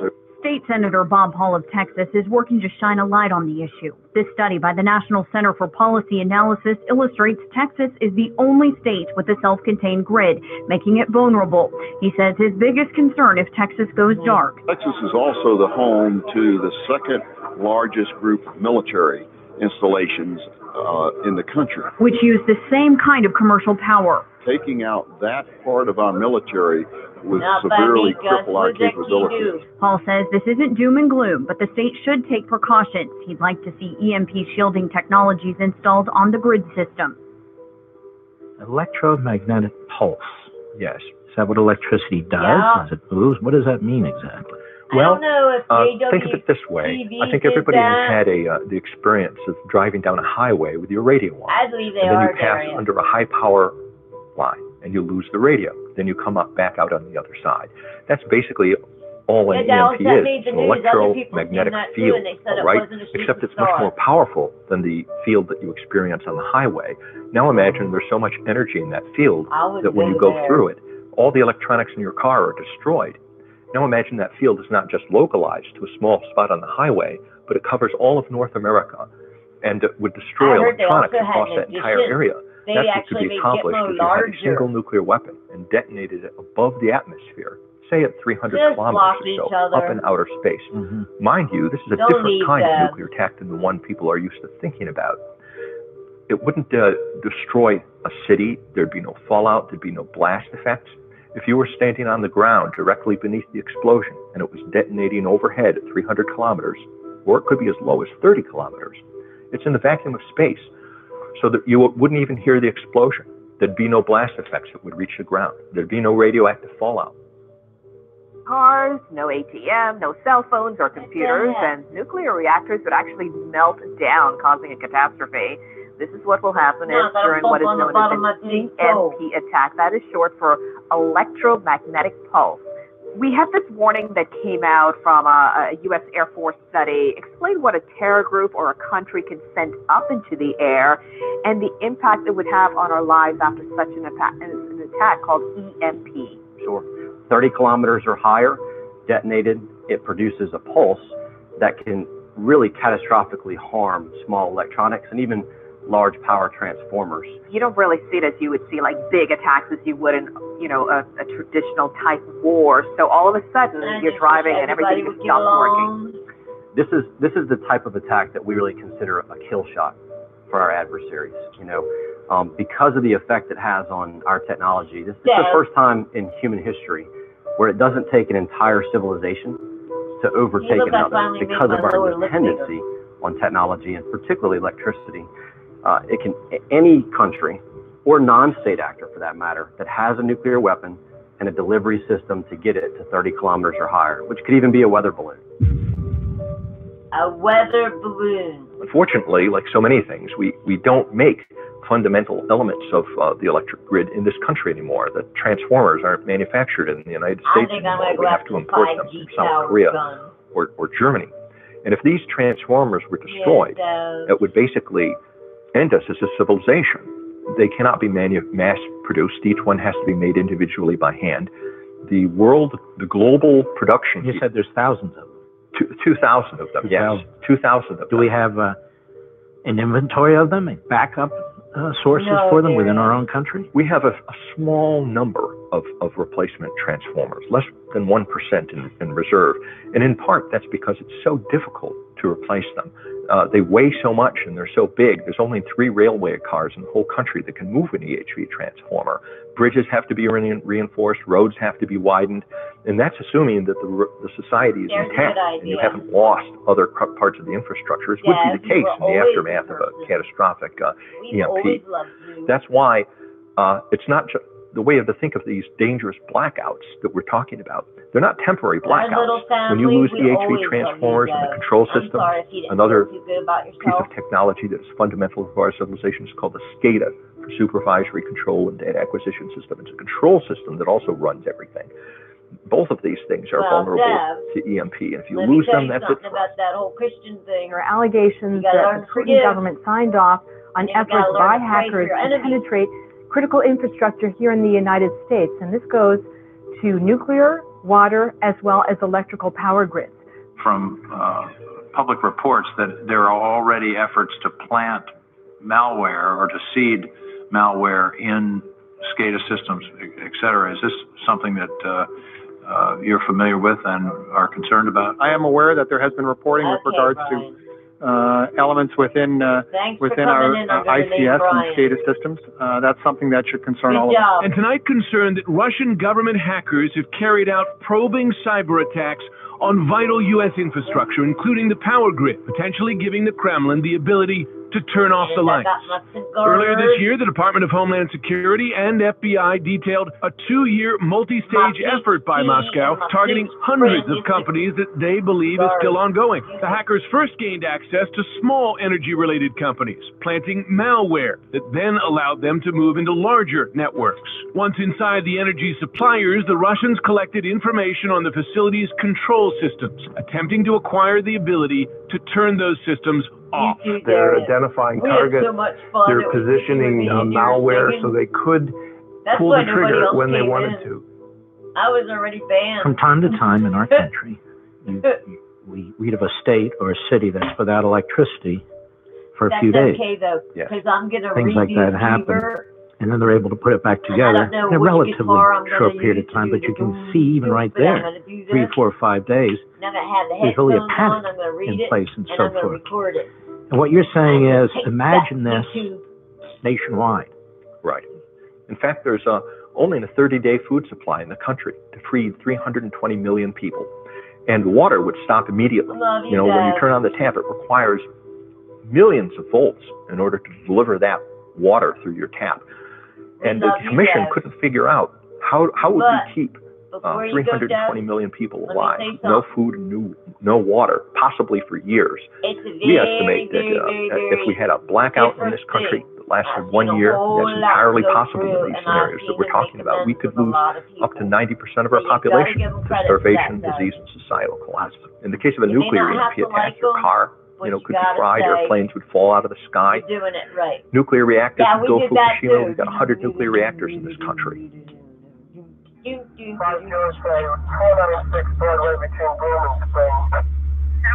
think I have too much fun. It's like hanging out with my friends.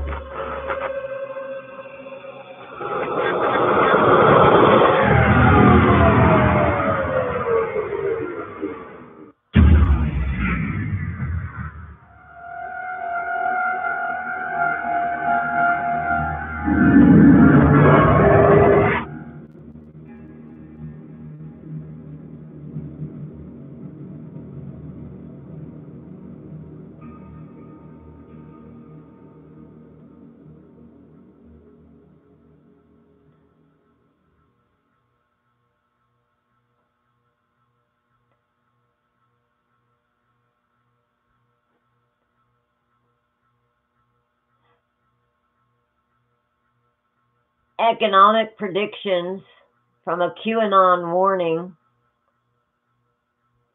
Oh, Aaron's live.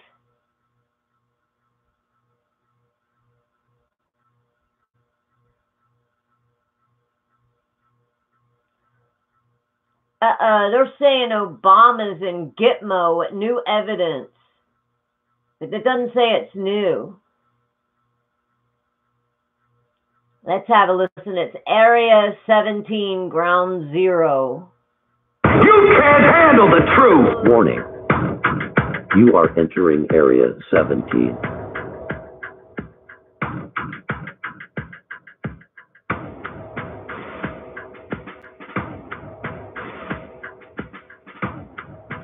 Give the man, he's got 362,000 subscribers.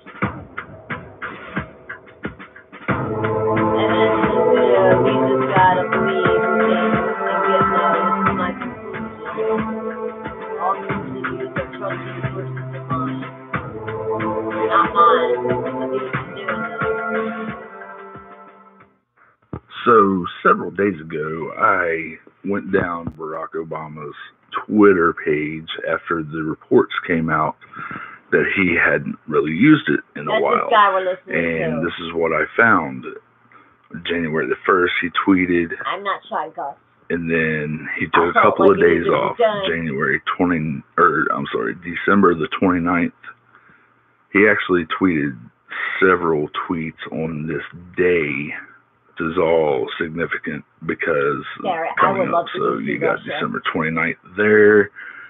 There's another December 29th talking about. I still don't think Putin's a bad guy. He's not China.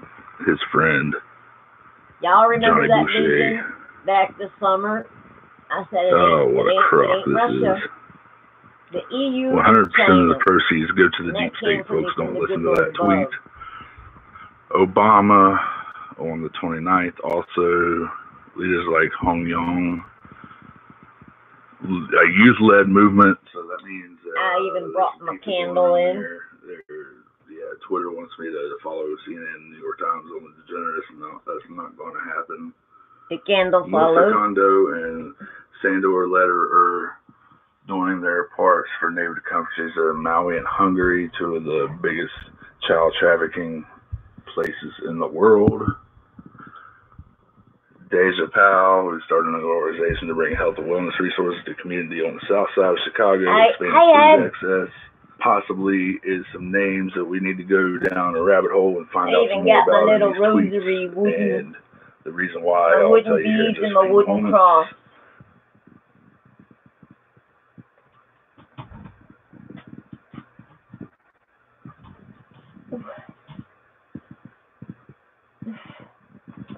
But there we see December 28th.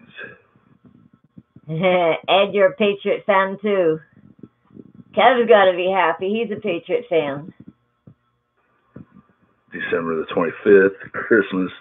This Christmas picture is significant because it is an old picture in the White House.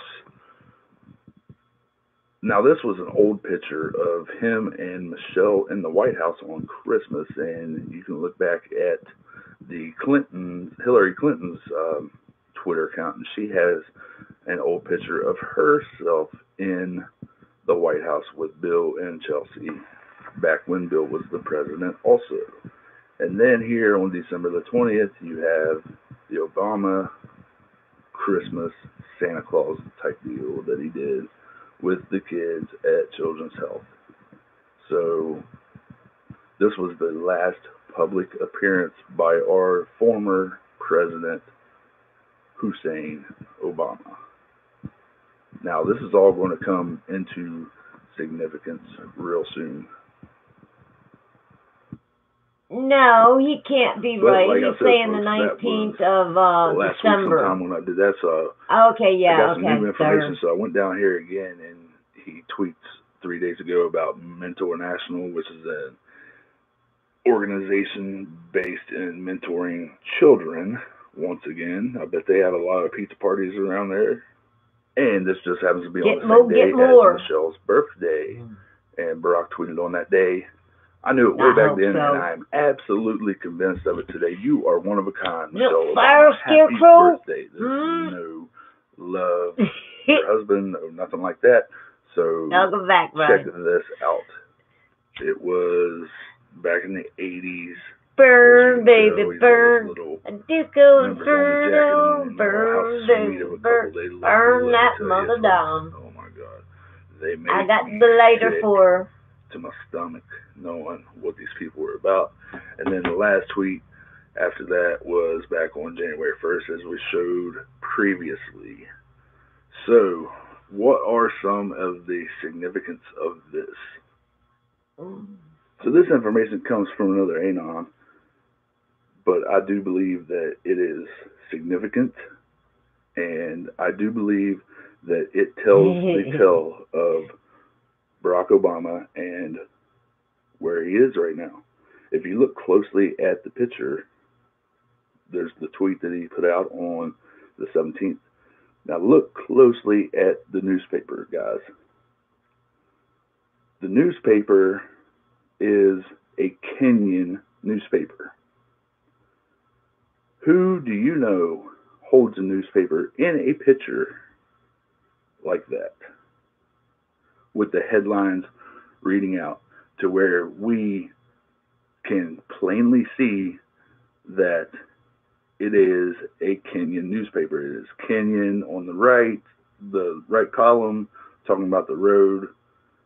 So the Anon that took this said that they have control of his Twitter account and that they photoshopped this in there. The Anon comes from the military community.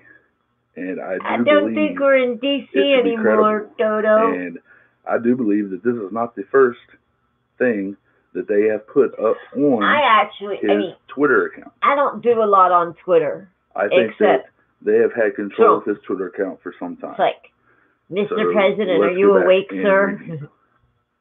This tweet is from December the 12th, and I hope they're not. Bobby Kennedy taught us the thing about But then comes the real question, Darius. Space and time, first flashing against the rocks, but eventually breaking.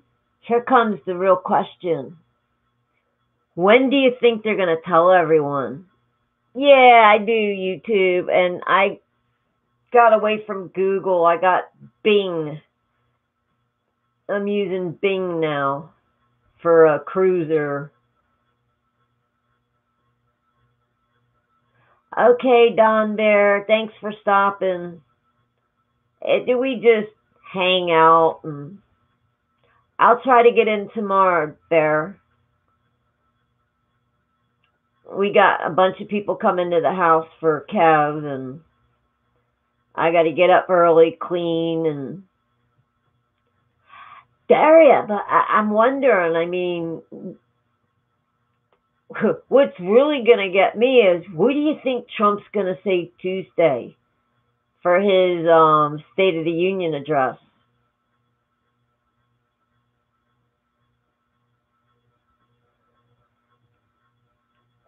Oh, if you got a little Bengay or some kind of icy hot, if you rub it on your temples, Dallas, I heard that helps.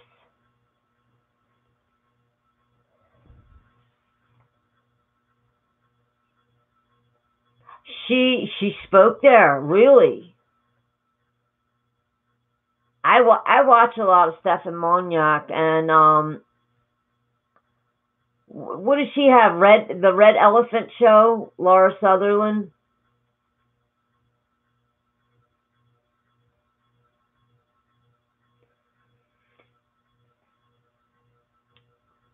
Yeah, I think it used to be Red Ice, was it, that she did? I know she did a really great thing out there in South Africa. Farmland, I think, was the one thing that turned me on to her. And then I think she had Red Ice or Red Elephant, one or the other. Okay, Ed, you have a good night too. Thanks for stopping. Good night.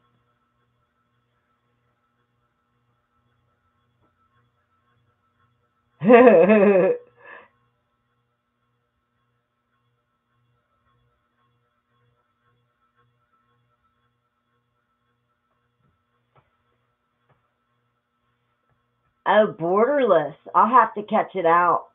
I'll have to catch that. She's got a really easy listening voice. I mean, some people. Good night, Don Bear. Love you. Mwah. Yeah, she does a lot of documentaries. I just can't remember if she was doing. I know there was a blonde chick that used to do Red Ice with Stefan Moniak.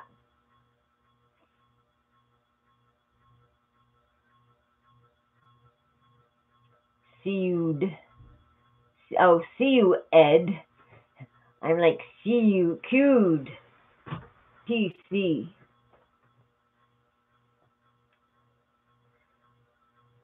Daria, Don Bear does, he does InfoWars with a spin. About every half hour, he does Meme Corner. We got him on, is it Discord? Yeah, he does a stream on Discord.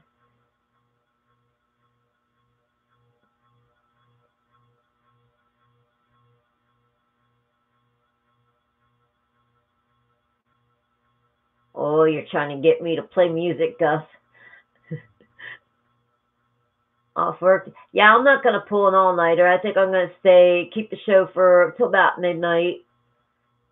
Because I'm dragging, but man, I laid down to take a nap, and I wanted to get like an hour and a half nap in before the show. I ate half a bagel, and I was like, okay, well, I'll get like an hour and a half nap in, then I'll be all fresh.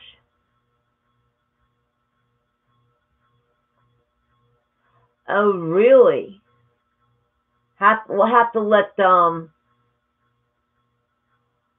I know Don Bear gets. Oh, Don, look up.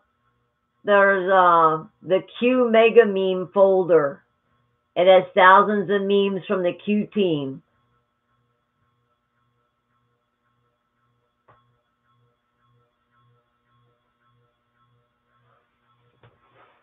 Let me go grab another cup of tea. I made a whole pot. Yeah, for my little table.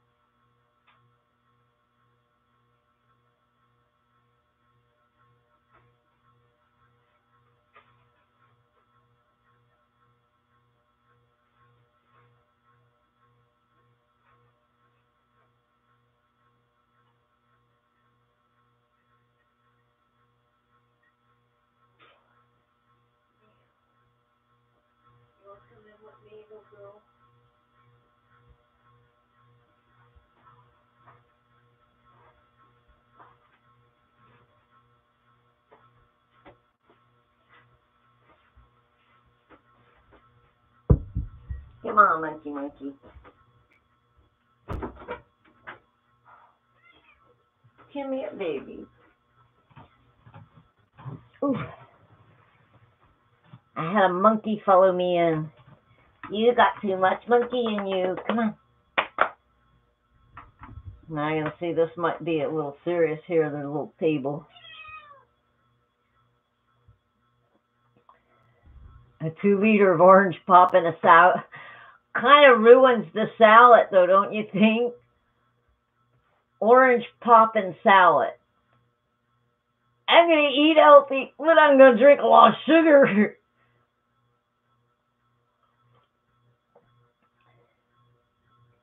Spectrum. That's the one I was playing. I know, it was Area 17, Ground Zero. What, monkey? Come here. Monk wants to say hi. Say hi, monks. Come here. No, you don't want to snuggle up and love on me? Your sister always does.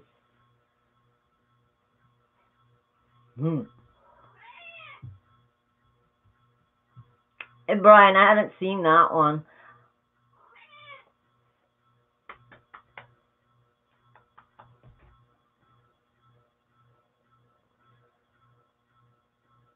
Okay, good thing I wasn't fibbing, huh? Yeah, I seen it. No, I didn't. Good night, clan.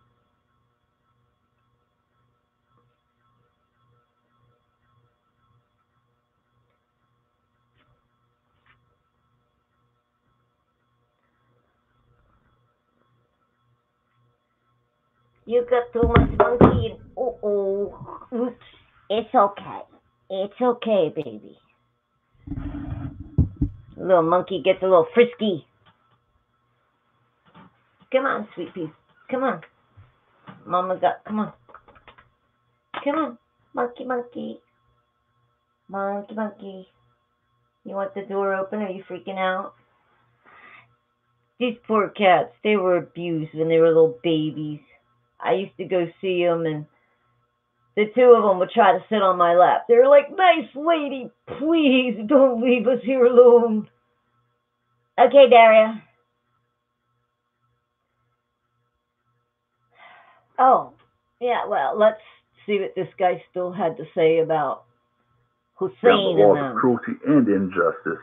And if we do our best with the time we are given, others will take hope in our example. Why is this significant? He's saying something else here, guys, and it's not him saying it. It is the intel guys. Man, it gets warm back here. First off, we know I should make the Bobby bedroom Kennedy this room. and Obama Ted would are love on it. different sides of the equation. We know No that Bobby little Kennedy heater was murdered either. by the deep state, and we know that Barack Obama is a puppet for the deep state. So what he is saying here is, so what I believe is being said here is that Now I first find all the splashing layers. against rocks, which he splashed against Donald Trump, who, as we all know, is a rock, but eventually break down the walls of cruelty and injustice. So they broke him down. They have him now flipping on other people, but he is safely guarded in Guantanamo Bay. As he does this, he is serving out his sentence and playing along his role in the movie, which is The Great Awakening. Always relevant. And if we do our best with the time we're given, others will take hope in our example. So it is my belief that we do have control of his Twitter. We do have him in Guantanamo, and he is asking for his colleagues in the deep state who are either about to face tribunal or already are in tribunal to take his lead and to let the ship roll uphill, so to speak. Brian, I got them from the right media. Life. To get I the full to context I'll check them out. This timeline, we need to go back Thank to you.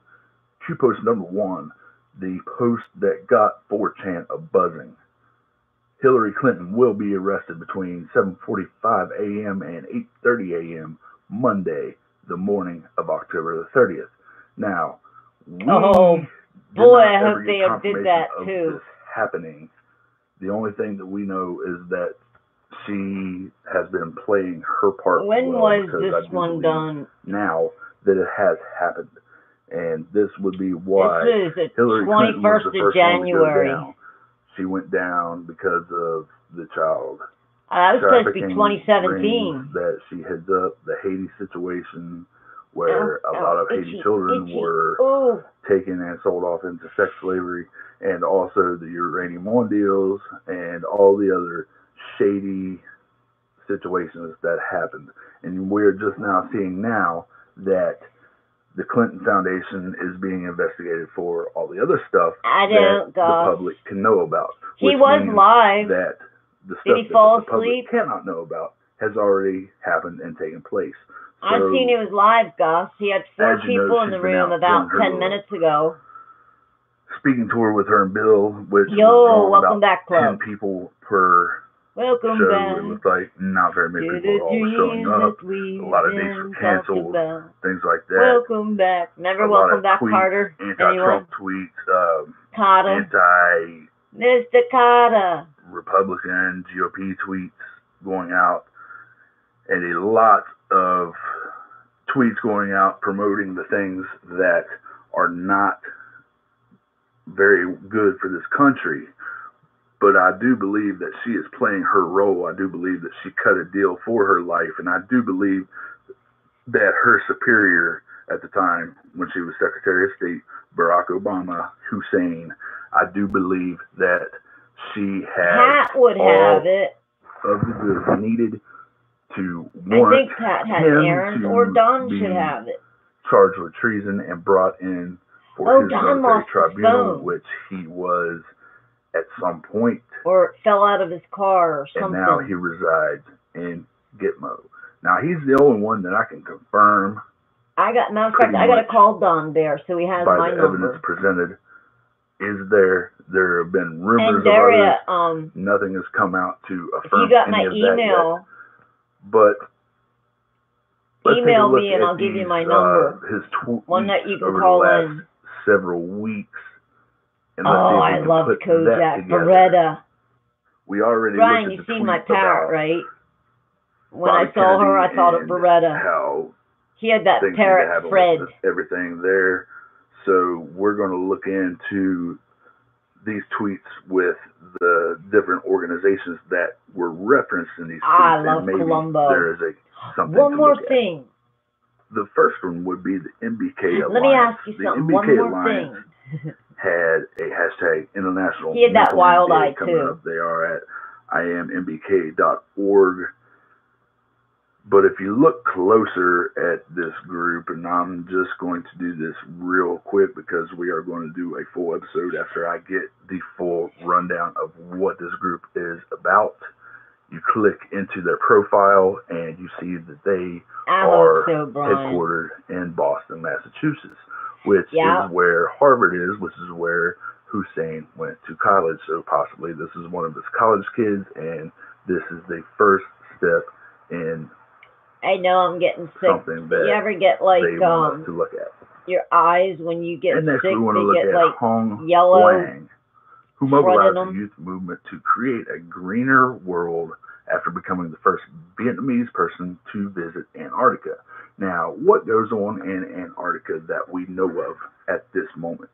What we do know of is there is a big organ harvesting study. Organ harvesting for again. Many years. It is a place for the deep state to do a lot of dirty business and transactions with their child trafficking rings and things like that. So why would this Vietnamese person be interested in even visiting Antarctica? So we know that Obama has a knack for the Asian persuasion and a little on the young side, as you can see right here in this picture with the girl sitting on his lap. It does not look like the same girl that is sitting on the desk in the other picture, but we do know that. Matter of fact, I haven't lost my rocks.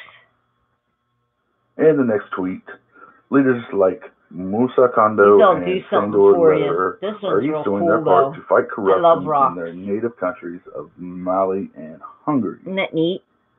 Two people separated by continents, but united in their pursuit of a more just, transparent society. Now, they're from the countries of Mali and Hungary, which are two of the biggest child trafficking countries in the world. Take from that what you will.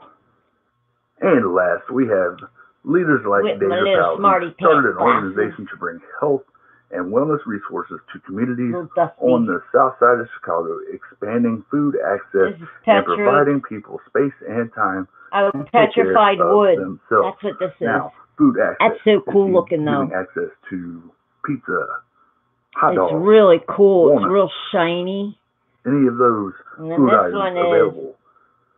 Also, Agate with dendrite. Space and time to take care of themselves. So it's real smooth. She's offering pizza, hot dogs. I lost the tag, but this one's green and shiny. Space and time to take care of what they need to take care of. I like being up in the mountains. You find the cool stones. Or whatever. I would have like a whole thing built of just rocks if I lived in the mountains. There's a chart of the menu you can find. I'd always be bringing rocks anywhere online. I'm not going to put it in this video. So it is my conclusion after all of this that Barack Obama resides. I got my marbles in a cup too, so you can't sell off my marbles. The people that have his Twitter account Daria. are sending us crumbs about a child trafficking ring that we need to look into. I always figure I'm going to take a rock from somewhere so I can remember it. Will be coming soon.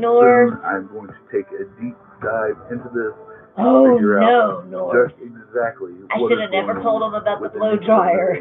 Listed within this video, within Obama's tweet. So, you guys make sure you stay around and check out in the next coming days. Remember, where we go one, we go all. We are the QAnon movement. Oh gosh, I kind of like sicko movies. Our goal is to I like scary the truth movies. of the Illuminati. Everything that we uncover is backed up by documentation located within our Area 17 intel community.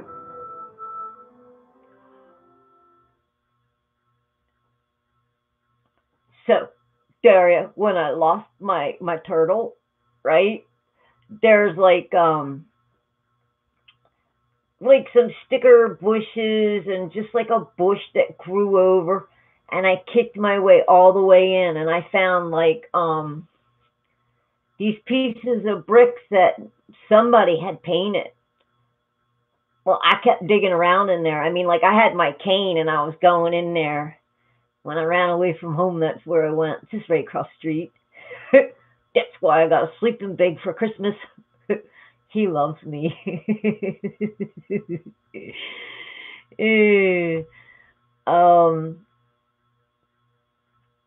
But anyway, I found them, and I get so fascinated with rocks, and I wonder, where did you come from? What happened, before you were formed, or how were you formed, or... No, because he can end up setting himself on fire. Or burn the blow dryer out. I did that one time when I was a kid. It gets real hot smelling, and you can tell the motor's burning. Me too, Daria. I'm telling you, I think we're related. But I love rocks. I mean, there was a cigarette. I don't know if I packed it. I have a little cigarette pack with a bunch of rocks. Oh, no, right here.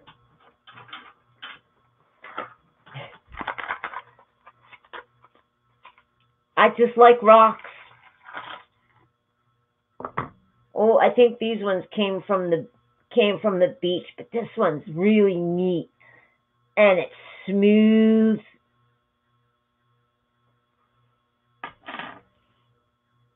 Yeah, I think these came from the beach.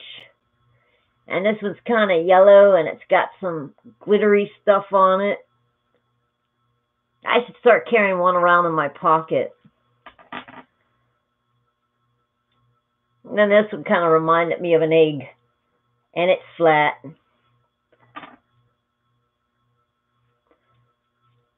Another little egg. Some of the funny things people collect, huh? And sometimes the grandkids will give me a rock or something, and I just think it's the coolest thing in the world. They give me a seashell, and I love it.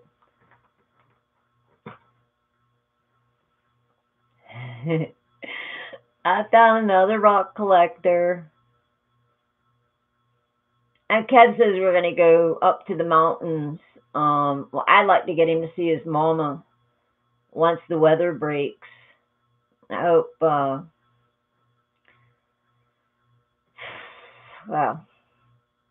I hope we make the trip. He said maybe the next couple weekends we'll go up to, which would be really cool because I'm going to take my camera and I'm going to take my, my tripod. I want to go up to Wilmington where that storm hit last year because they really got it bad down there. And it'll be like, I don't know, since Florence. Let me see, what was that, August? September, October, November, December, January. It'd be 6 months after the storm. So I could take some live footage down there.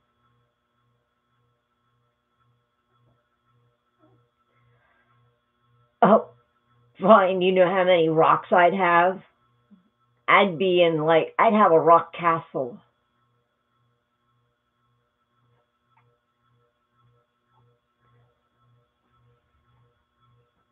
The misery. Yeah, you know, you collected dust.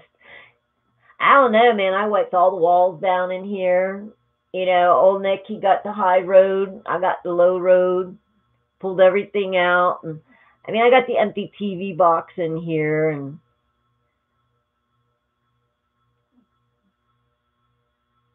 what else do I got? I got the weed whacker. I got my picnic basket. I finally got to use that this summer. I had this thing for over a year. I was like, hon, we can go on a picnic now. No. So when we took the kids down to the lake, Meemaw got to pack the picnic basket.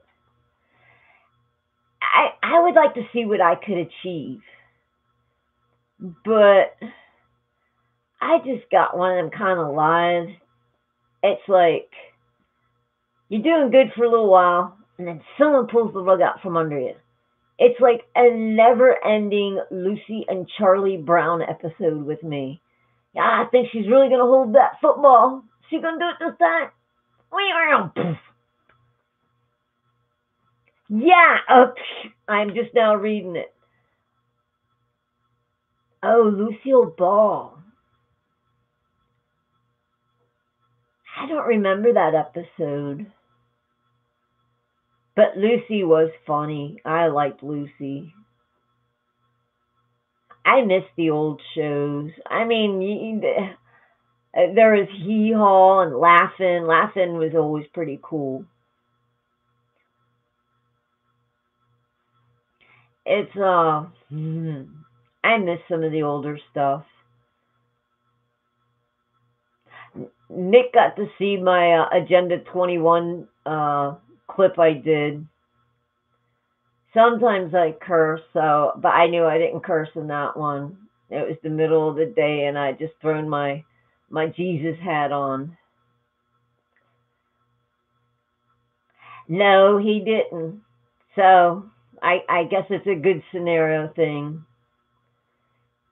Didn't they finally let him kick that ball at some point? Like recently.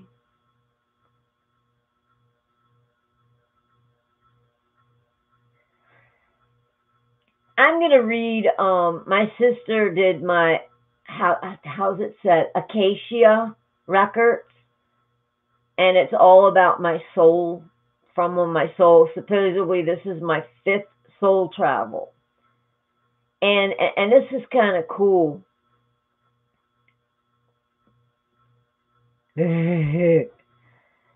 So apparently from the 5 soul travels that I've had, this is my 5th one, that I'm missing like 33% of, it's not that I'm missing 33, I don't know, but I was born on a Friday 13th.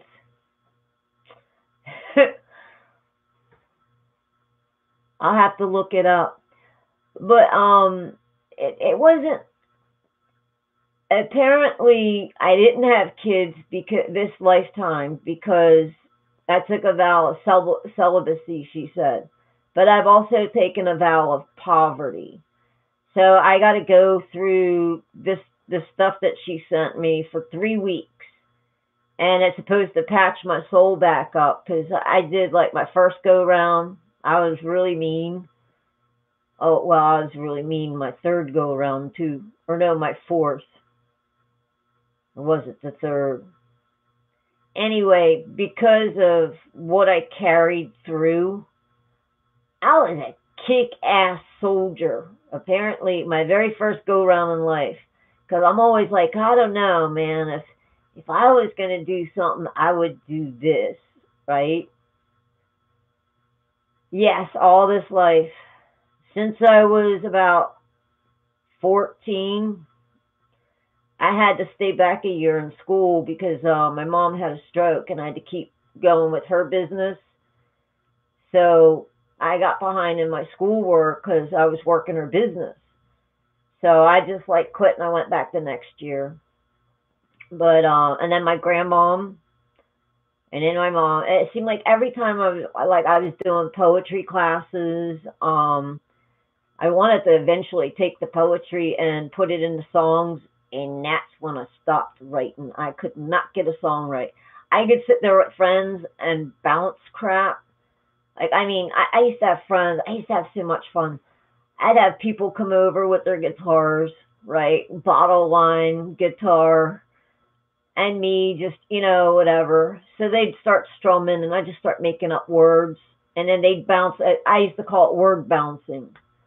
And one of my friends, he was like, if I ever go on tour, I can't find him online. I know I got a CD somewhere, but he did this one song, and it was so beautiful. And I'm like, dude, you rock. You're going to go far. And he's like, but you're my muse. Like, people happen upon me, and, like, I'm their muse. And it's like, I guess it's my spirit, and people feed off of it, and I'm always like, yay. And so he was like, well, if I ever go on tour, will you go with me? And I was like, well, sure, why not? Because that's just the way I was, I was like, and then there came a point where I was like, oh, I don't want to deal with anybody anymore. Yeah.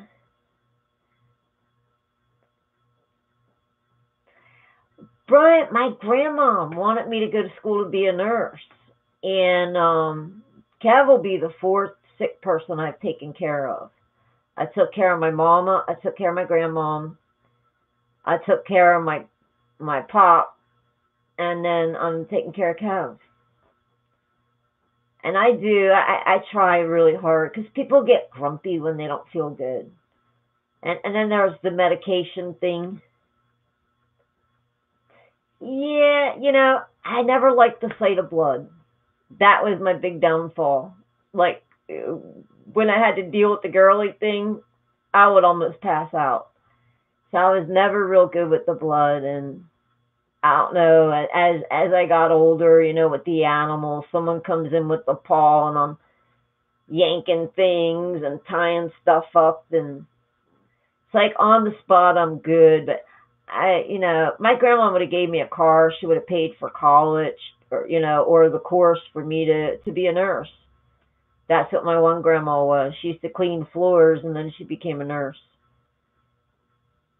So I was just like, nah, it's just, I don't think I could have went to the same place every day. With a lot of my jobs, I was constantly moving.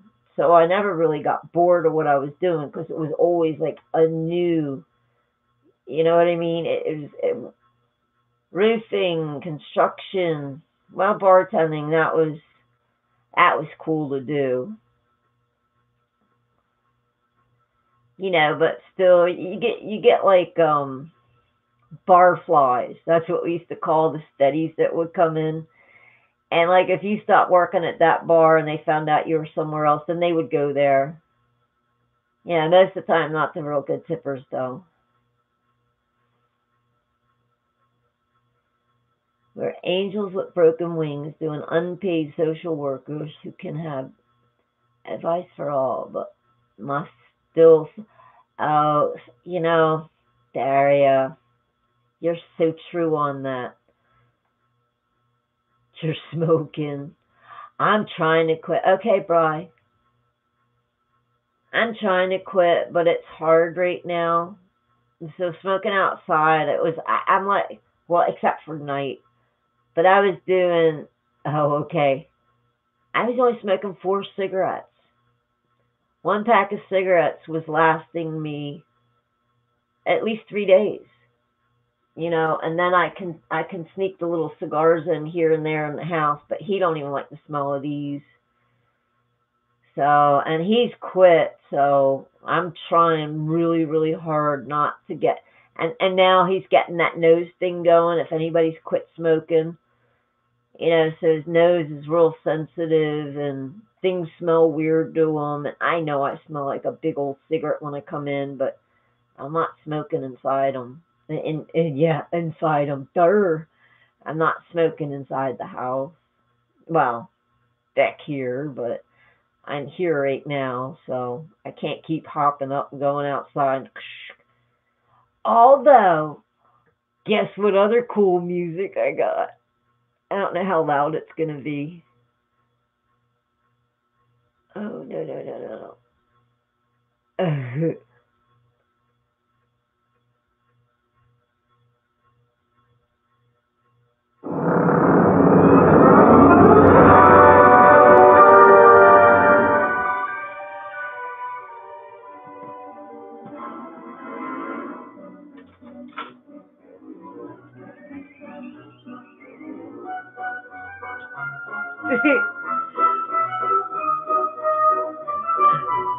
Leave it to me to find this, right?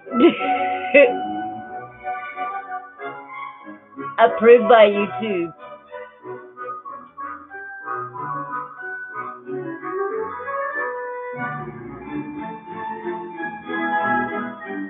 I was going to use this for the opening of the show.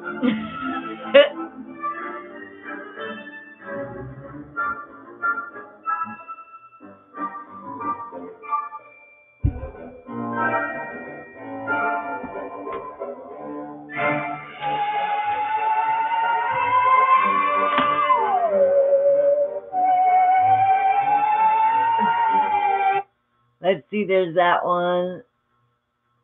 I wish I could figure out, maybe because this is the laptop that I can't show pictures and stuff. Oh, and what else would I download?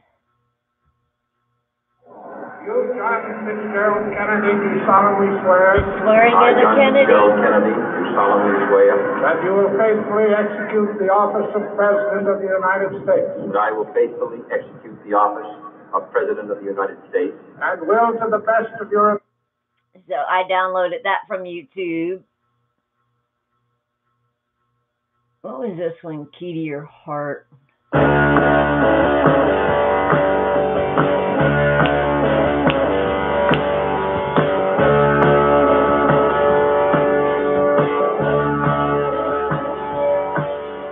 Such a fun button. The only thing is I don't know how to work the volume today.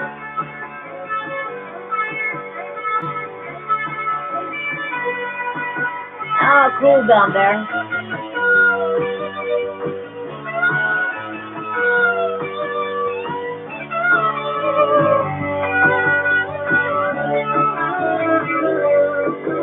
And what else? had a bunch of other stuff I downloaded, and I can't find it now. Here's Mysteries.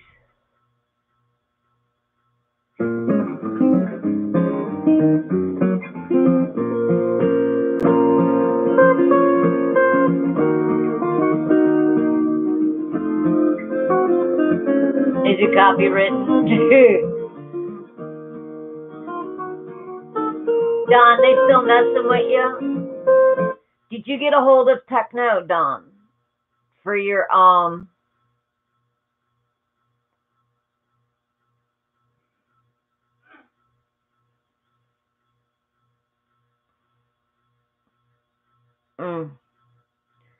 Well, at least you can get on YouTube now. Did you get a hold of Techno about your, about building that other computer?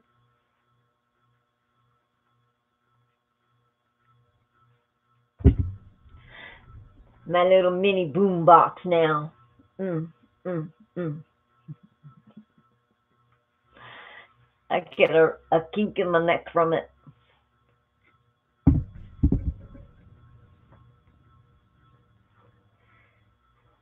Is there many people in there, Don? I know before I go live, I have to, I just restart the whole computer. I close everything out and restart. Let's see, who got what now? Let's find something to listen to. Let's see, Brian said, the right media. Let's see what this guy has.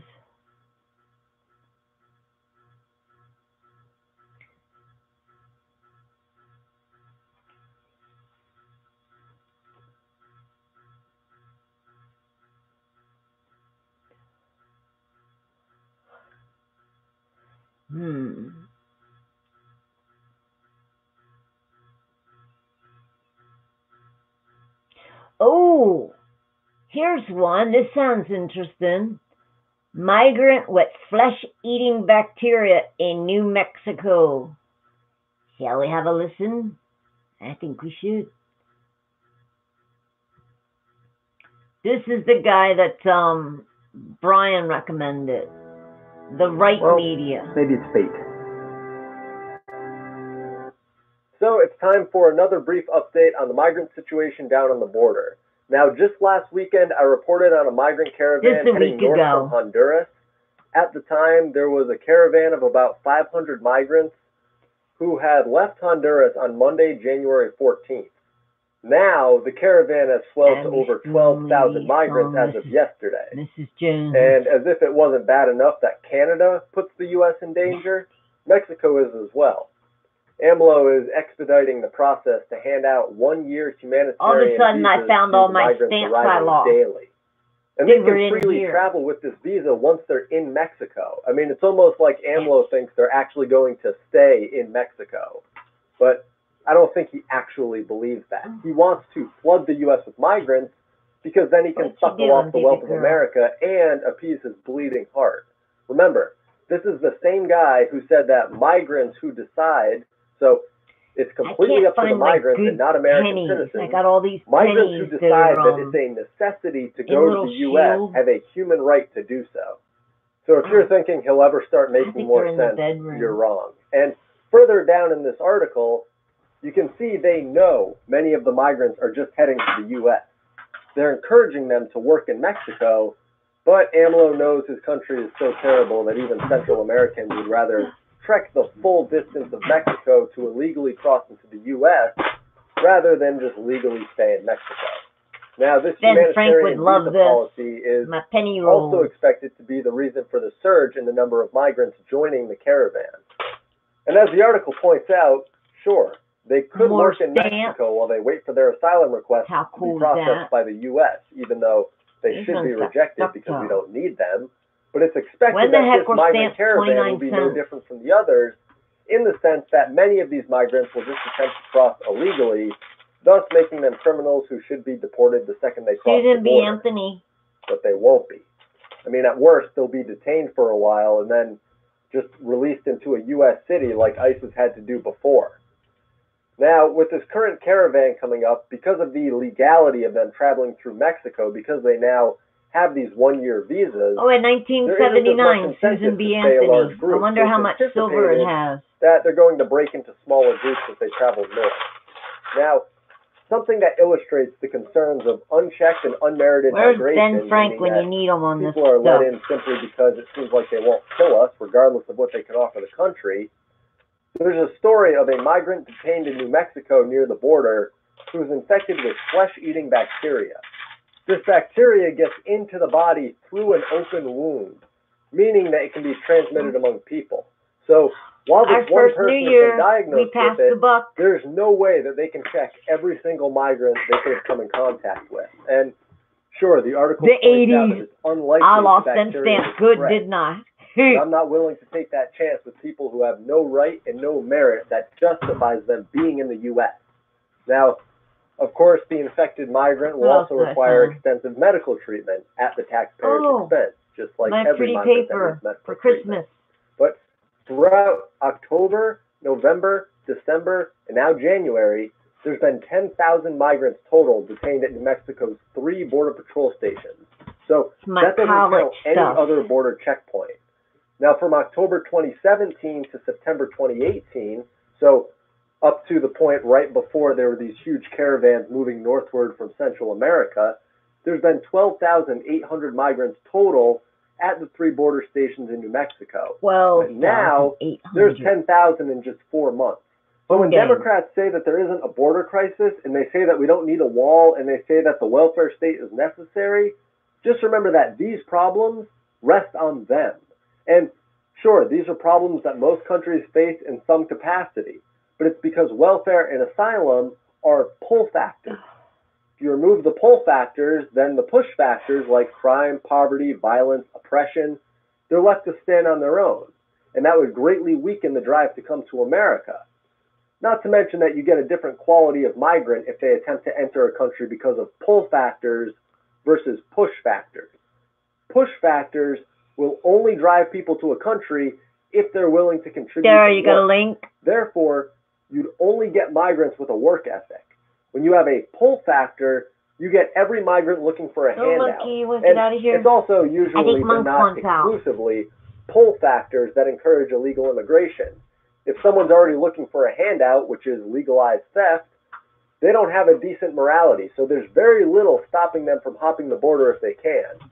Now, people looking for work, even if it's low-skill work, will often attempt to enter legally.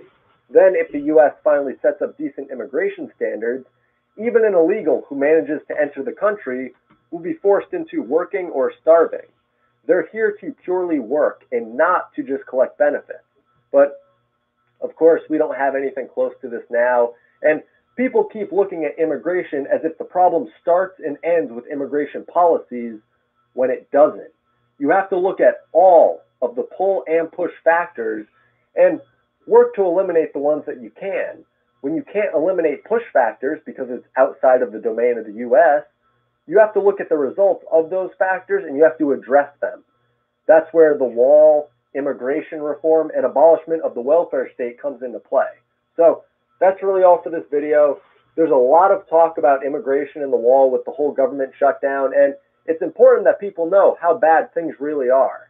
And as long as the forces driving these crises aren't dealt with, this will never end. So be sure to leave a like on this video, subscribe if you haven't, donation links are below, and I'll see you in the next one. 12 agreements. God exists. Without him, I am spiritually dead.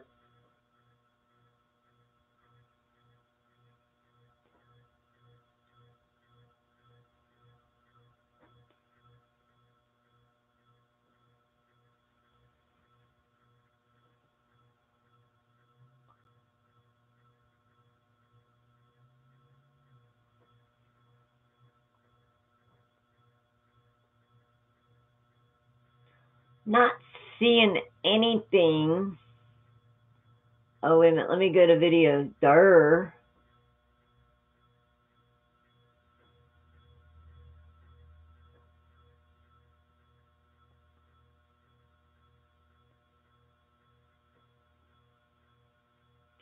Not seeing anything on RGB.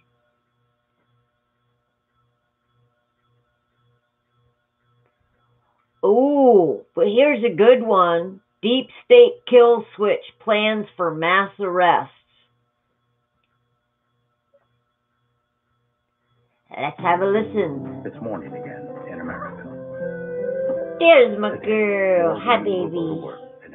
You miss Mama? I miss you. This year, where you been all night? Children will be born to happy and healthy families. It's morning again. He's not a politician. He's one of us. This is the Dark Shadows in America. Never, ever, ever give up. Never stop fighting for what you believe in and for the people who care about you. Carry yourself with dignity and pride. Relish the opportunity to be an outsider. Embrace that label, because it's the outsiders who change the world and who make a real and lasting difference.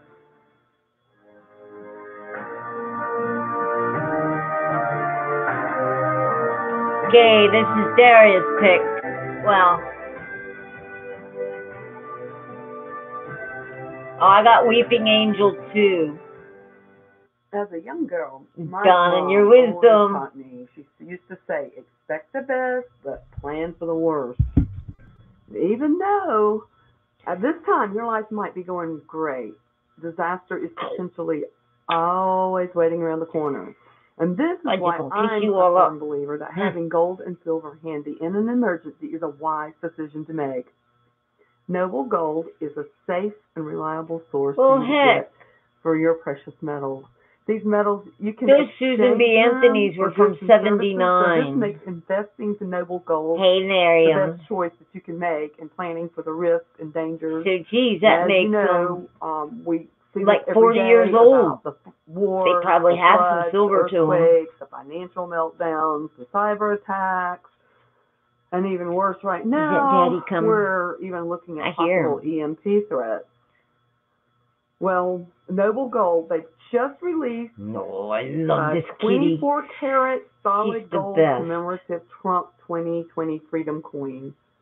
And I am sure this is going to end up being a collector's piece for many years. Oh, gee, she's doing... If you know Noble Gold, you'll know about the silver version of this coin. It's that Trump coin.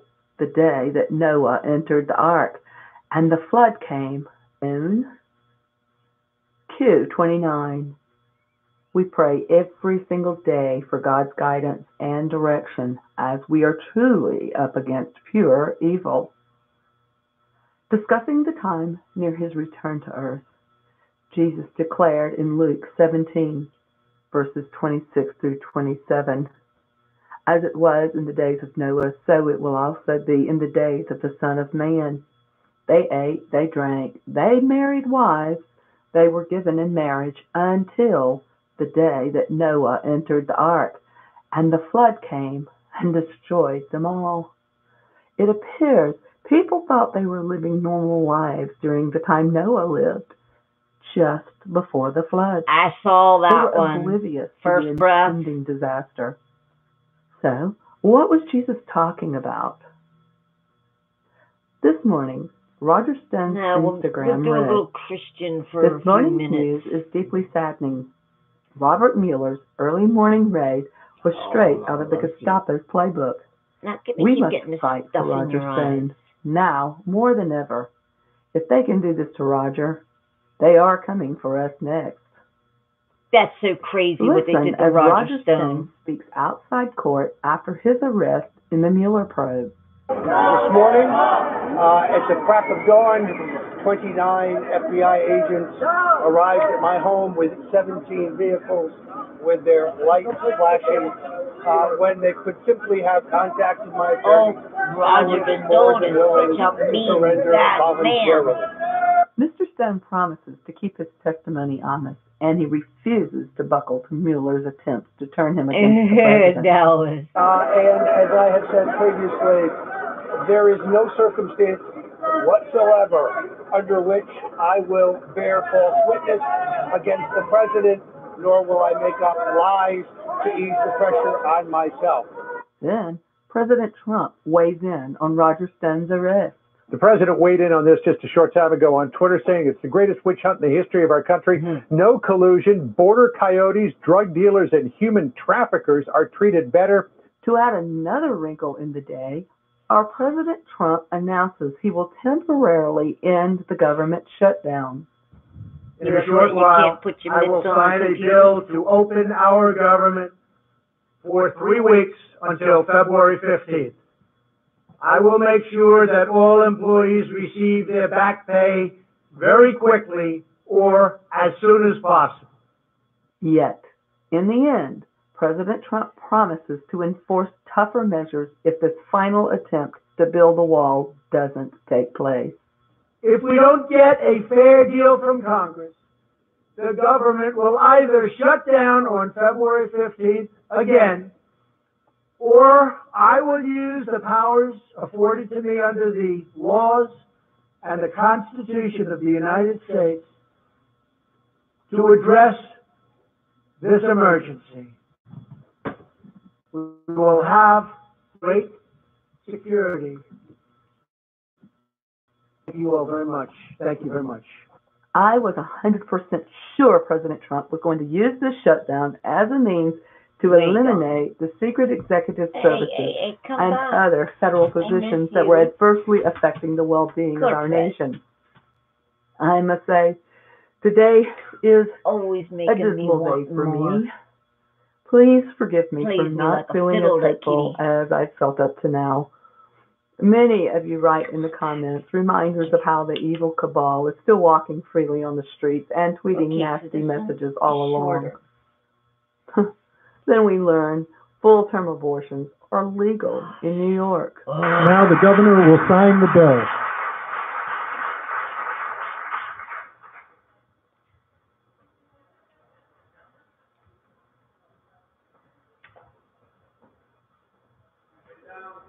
New York, man. I thought they said 31 states, though. Or is it just New York and Virginia?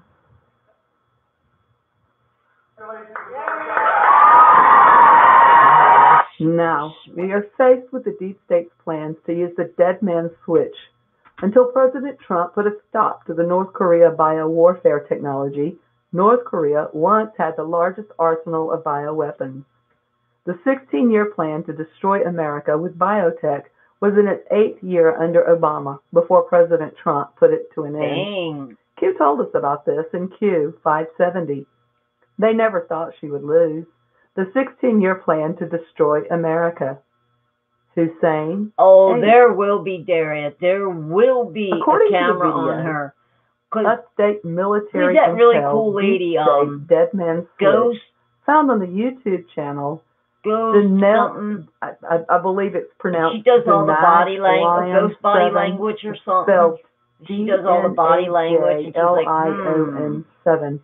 Look at the eyes. Where are they from going? The 5-minute 51 mark to the 8-minute 14 mark. The host Daniel John Lee says this. I know, Dara. There will be a camera. Under the current threat. Not the one that's going to be showed have on the main to unleash news, but we'll bioweapons see it. against American citizens once the arrests start taking place. Even though President Trump has stopped the original 16-year plan, these actors still have access to these weapons with vaccines available to protect themselves. We are currently in a worse situation than the Cuban Missile Crisis. I believe the deep state has now become unhinged. Deep state will use the biological weapons if arrests happen. I believe they will. President Trump does not resign. What? He's not going to resign. Trying to locate where these bioweapons are located is the reason not one arrest has happened publicly. The Apostle Paul said in 2 Timothy chapter 3, verses 1 through 5, that before Christ's return, the world would have perilous times filled with pleasure-seeking, materialism, immorality, violence, idleness, and a rejection of the things of God. A major reason in Genesis 6:13 for God bringing the great flood was that the earth was filled with violence. Consider the age we live in. Between 170 and 360 million people were killed by governments in the 20th century, not counting war. Just in the last decade, war has claimed the lives of an estimated 2 million children and has disabled another 4 to 5 million children. As witnessed in the previous video, the most vile of the violence is perpetrated around the world by deliberate abortions of innocents. Each year, about 44 million abortions are performed globally, and our great nation is now responsible for killing our full-term babies. Today, I am incredibly sad. Any more? I titled this video, Who Framed Roger Stone? The real title should be, Who Framed the American People? The hope for each of us is hope this will all soon end. The sadness I'm seeing, the evil cabal walking freely, our President Trump being stonewalled, makes me realize we are in the very last days. Q has taught us a lot. I would not be awake had it not been for the Q drops over the past 15 months. Yes, we are truly in a war. And in a war, there are never truly winners. Earth has always been Satan's footstool and always will be. Yet, in this final war, we will all be winners. We are promised a new earth. Spoiler alert, strong, my God wins in the end. Steadfast faith. Our only true hope is in Yeshua Christ our Lord.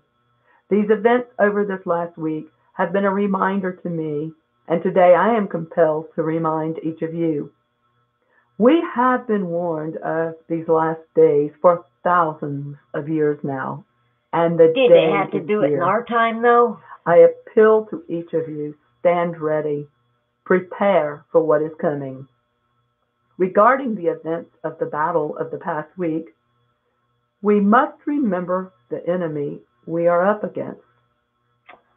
Q10. These people worship Satan. Some openly show it.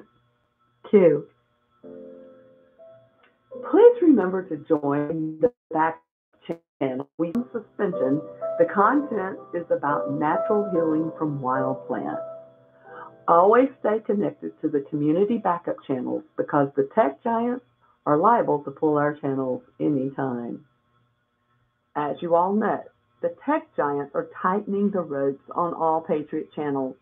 The main channel, Project Weeping Angel, is still in suspension, and now these videos are being severely suppressed. The best way you can support this channel at this time is to share each individual video link as often as possible. Even if you share the channel link, certain videos will not be seen. I'm asking my supporters to please share the specific link of your favorite videos. I appreciate each and every one of you, and I hope we will be able to continue providing Patriot videos for a long time. Many blessings to you all. Treat the word impossible as nothing more than motivation. 3 American hostages are back home. I am asking all citizens to embrace this renewal of the American spirit. Seize this moment, believe in yourselves, believe in your future, and believe once more in America. I will fight for you with every breath in my body, and I will never, I let really you hope down. he's for The us. forgotten man and the forgotten woman. I think he's hysterical. You're not forgotten anymore.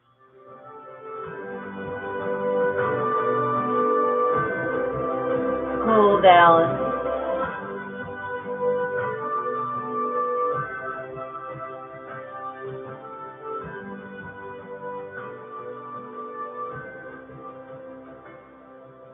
Yep.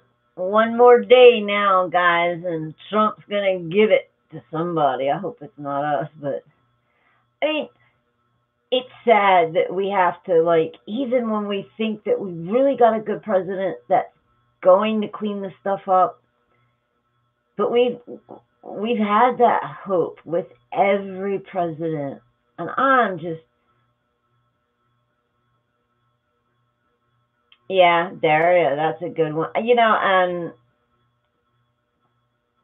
I think they went after him because he was going after the federal bank. I heard now that Trump's had 30 attempts on his life. 30. He's been in office for 2 years. That's once a month. He's got more lives than a cat has lives. And I don't know how he knows. Oh, I am too, Daria. I mean, it's something's got to give somewhere. You know, all I could do is just stock up on things, and I would like to get some oil and oil lamps. I think I'm gonna start snagging a little bit of that. I think that'd be a hot commodity. Oh yeah, and about my little ringlets, my hair when I was a kid, pinned straight. My mom used to set them in rags. Daria, you remember getting your hair set in rags when you were a kid? And by the time I went out the door, my hair was just flat. It was so straight, it would never hold a curl. Of course, I always hit the fountain when I went into school. I hate it when my mom curled my hair. I hated it. Or the closest mud puddle on way. Yeah, it was like somebody ironed it. I had that straight, blonde, white hair. And then, like, I hit 40 years old, and then all of a sudden my hair started curling. I was like, what gives? I don't curl any of this. Well, this I blow dry. Sometimes I'll curl around here. And New Year's, I think I put a couple curly cues in because I had my hair up. They're like, put your hair up. I was like, okay, I'll put my hair up. But, yeah, now it's like, I look down, I was like, whoa, check out that ringlet. That's a mighty fun-looking ringlet, if you ask me. But, yeah, just out of nowhere, my hair decided, hey, I'm going to just curl up. And I'm like, all right. I get out of the shower, I flip it around, and foof, and that's it. Yep, I'm getting gray up in here. I don't care. Ain't gonna bother me. I just hope it don't get that blue gray. I want that nice little silver gray. I'll sport it. Yeah, there you go. Beach waves. I'll sport it. I don't care. I don't mind getting old. I think God's been good. I'm 53. God's been good. Yeah. But it's still got to be pretty, Daria. I'm going to keep letting mine grow. I think I whacked off about 4 inches. I slipped up because I always cut my own hair. I don't like people, strangers, fussing with it. Gonna rock it till I drop. There you go. There you go. When Kev first come out of the hospital, I always call them the oh shit handles. You know, like in the cars, they have the little handles up at the top. Kev had both hands on that handle. Right? Well, Kev used to drive race cars. So, you know, he was pretty dang good at it. From what I know. And he does not like a woman driving him. Doesn't like it. And I'm like, hon, I'm going 5 miles over the speed limit. 5 miles, that's it. I go 3 to 5 miles over the speed limit.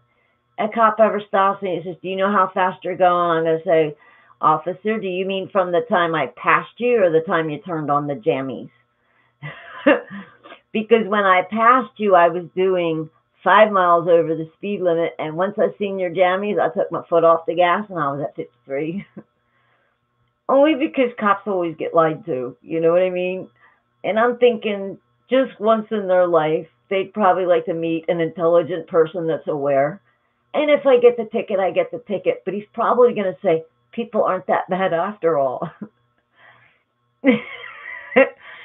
So he'd get a little better by the third time, because, you know, I after bringing him home, and then we had to go out 2 times.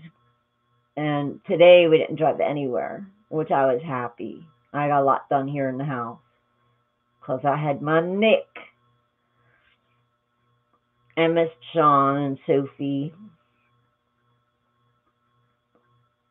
I want the little granddaughter to come and bake some cakes with me or something. Do some girly stuff.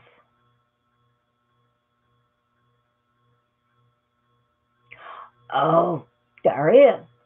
It was like, I guess he thought I was going to try to be Fred Flintstone and try to stop the car or something. He's just going, Rah. And I'm telling you, I swear I should have taken a Clozapam before we left, because you're right, I got the anxiety. Not only was he anxiety, I'm going to say, hey, look, put those little M&Ms away and take a real anxiety pill. I'll chill you out. But yeah. But men are funny. Men, you know, us women, and, you know, we've all had a few dates, and we get in the car and we put our life in the guy's hand all the time. And I just bebop, you know, I'm not doing 100. We're talking, if the speed limit's 45, I'm doing maybe 50. And he just putts through town. He gets there, and I'm like, it's people like you that create road rage. Go the speed limit. But bless his soul. Oh, Derry, I think I seen a Mazda Miata up the road that someone's selling. I think it's silver. I don't know if it was a rag top or not. I was going 5 miles over the speed limit when I passed it.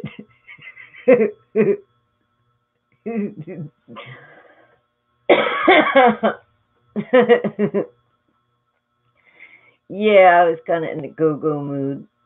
But it's good, though, because if I go out, yeah, I know. It just, he's not used to being home. He just wants to get back to work, that's all. He looks like one of them sad little puppies. He looks out the back window at the highway. I'm like, and I know what he's going through with his legs, because when I fell and hit my head, I mean, my face was just busted up, man. Both my eyes were black and blue, all across my nose. It was like a Tourette's thing. It was like out of nowhere. It was like my face just went bam right into the floor. And you would have thought that I fell onto something or not. No, it was just this jerk thing in my, I guess it's part of the MS. I don't know. And, oh man, I was busted up. I had a concussion. I couldn't walk. You know, he felt bad. He was on his way to work, and, you know, I couldn't remember anything. So, you know, he's like, I feel so bad. What can I do? And I was like, just leave the coffee maker. Leave me a gallon of water, the coffee maker, some grounds, and the filters. I'll be fine. And I crawled across these floors till my knees were bloody. And then he started, because I noticed he had like this flap sound, flap, flap, flap with his feet the other day. And I was like, it was yesterday. I was like, babe, I said, remember when my feet sounded like that? Because I had to learn to walk all over again. I don't know what happened, whether something swelled somewhere, or maybe my brain swelled. I don't know. I stopped going to the doctors by then. You know, kind of hard to explain to people when you just don't know the words. So I heard that flap, flap, and I was like, yeah, I know, Gus. But no, that was actually a good sound. Because literally I said to him, I said, hon, if anyone knows better what you're going through, it's me. Since I've been with him, I had to relearn to walk, learn everything twice. I smacked my head the one time, concussion. Hey, Jimmy Bean. You like the red chair, huh? Maybe I should have wore all black. I'll put a little color on today. So, but I think he's gonna recover. He's real worried about his legs, but I think he's gonna recover with them pretty good. I don't want him to overdo it though, you know, because I worry. I'm surprised I even grow nails, and I don't go get that fake stuff done. I don't like strangers touching me, you know. I can't go get a pedicure. Once I had the fake nails on, I almost just chewed the tips of my fingers off. I was like, Jimmy, how you doing? You still up by the VA getting some treatment?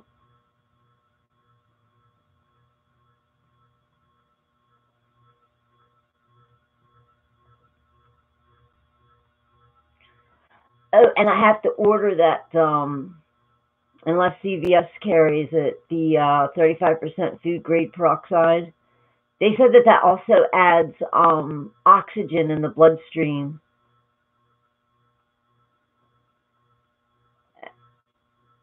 And Jimmy, these trees are flowing and the fragrance drives me crazy in the night. Oh, you're such a sweetheart.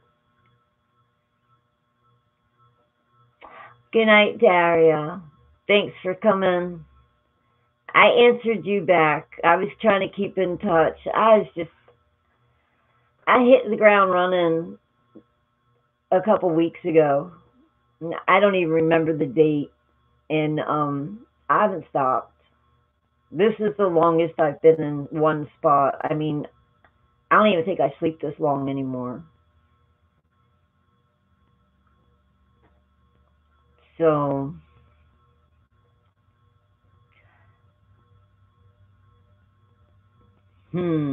beautiful flowers back, and rocks, Daria, rocks.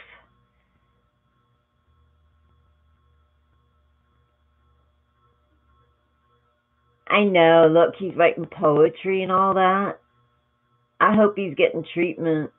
Gus, have you tried any of that food grade hydrogen peroxide?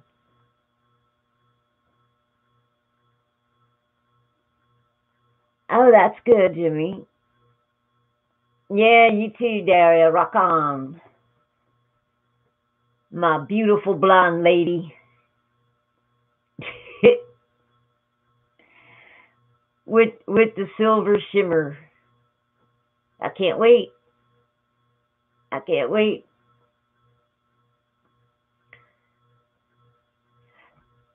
The worst thing about blondes is in the wintertime, our hair starts getting dark. Give me a week out there in the garden and my hair is just as white as can be.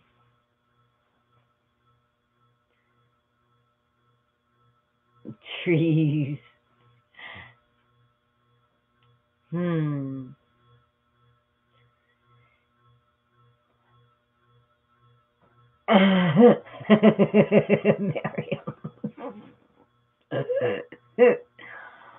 Oh. Yeah, I'll get banned if I play music. And I'm not even finding any. I wonder if Marfugel's on tonight. I like Marfugel. He's got some good call-ins. I'm going to try to line some stuff up with call-ins. Because, I mean, you know, I see what's out there, what I can play, and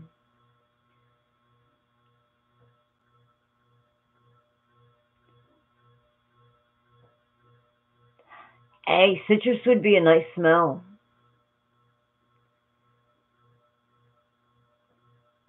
I remember growing up when Jovan Musk came out. And I don't know if that's a citrus base or not, that musk. The Jovan Musk was always the best musk. I loved it. I remember I had a big old bottle like this. And I don't think they had a whole lot of scents out back then.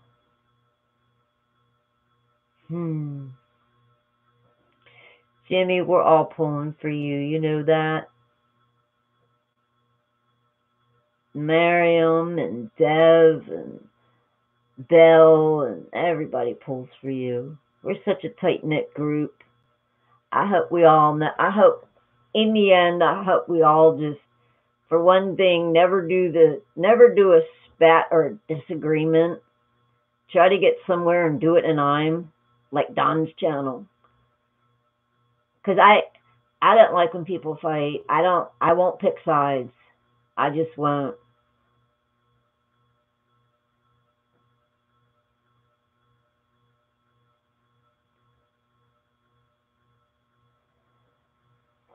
Let me get some more tea. Hey, so what can I play?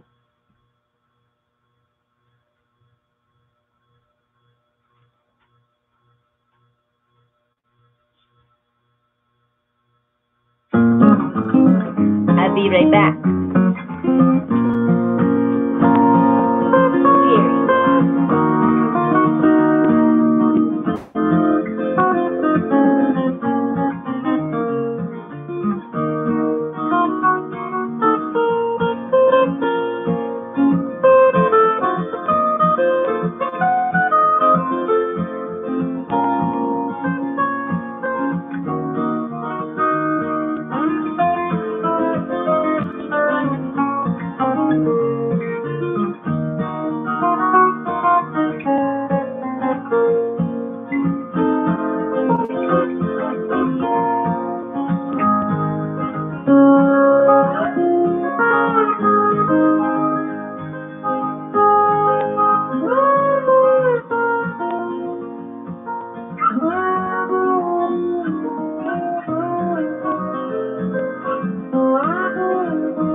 That one, huh? Yeah, it's YouTube approved. I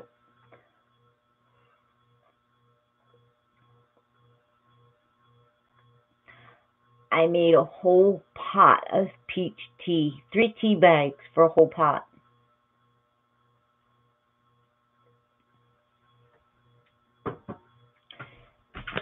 And it's time for a cigar. Yes, really, guys, it's not a blunt. See, it's not even opened.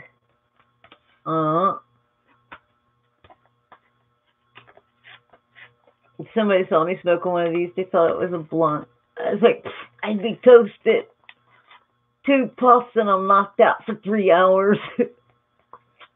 Yeah, it's approved. I'm still going through all the YouTube approved stuff. I figured while I left. Jimmy Beam. Check out the picture. I got my studio back. Yeah, I think this was given to us. Or Kev brought it home from somewhere. Somebody was going to throw it out or something. But I don't even know who makes it, but it's got all the little gold studs. So anyway, Nick was here today, and we pulled everything out of this room. Of course, I've been packing stuff, so over there's the stuff being packed up. But let's see. Let's give you a tour of the room. Of course, we got The Beatles. That's a really nice black and white. Oops. Hold on. I don't know how to steer this thing. That's my little cubic thing with all my office supplies, erasers, and all that good stuff.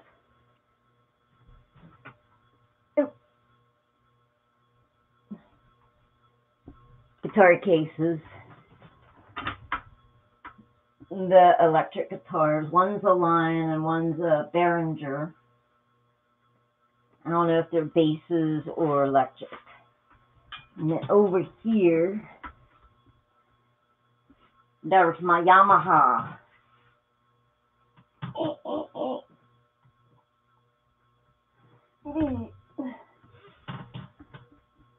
And then, let me see. Oh, the Casio. Is that a Casio? Yeah, my Casio keyboard. Oh. And the old drum.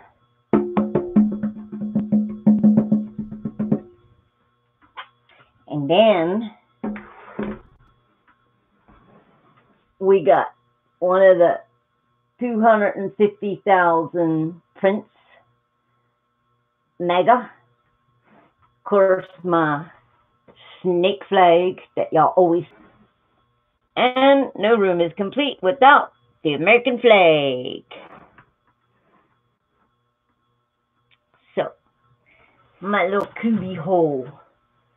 Then I got this little TV table here. I can break out. Oh, and I got my candle too. Ooh.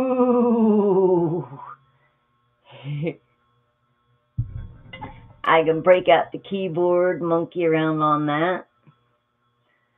I gotta remember how to do Love Me Tender again. I went out, I spent more money on an amp and the chords because my keyboard, not this one, the first one. Yeah, it just said I was offline. The only song I wanted to learn was Love Me Tender. I learned it by ear. No music notes, no nothing. And then that was it. I was done. I only wanted the one thing. That was weird. You guys still getting me? Said I was offline and I had to hit try again. Is there anybody out there? Okay, cool. Yeah, I never had that happen during the stream. It must have been because I showed Trump. See, it's a little weird, don't it? Trump and an American flag. See, I think on this eyebrow, I was testing gravity one day. I had a little too many beers. And this is when I first got my guitar. And I dropped my remote, and I sometimes would sit like Indian style, right? So I dropped the remote, and I went down like this to pick it up. Ass over head. Freaking eye. Split my eye open, man. I come out of my room, I had blood coming down. So I got two scars on I got one on each eyebrow. This one on this looks like it's part of the eyebrow. So, yeah, gravity's working just well and fine. Apparently, my top half weighs more than my bottom half. At least it did at that time. Now, I don't know. I think they kind of evened out.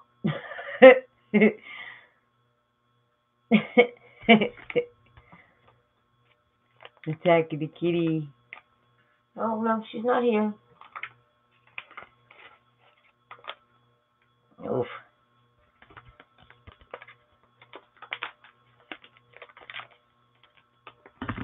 I've got to do my cigar thing. Oh, your kitty. Yeah, you know, always got to test the gravity.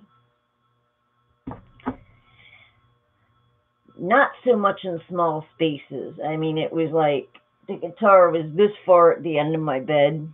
You know, it was like enough room to kind of slide by.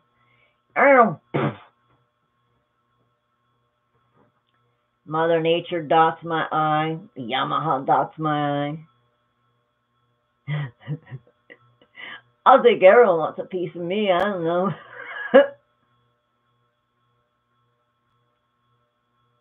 You know you didn't.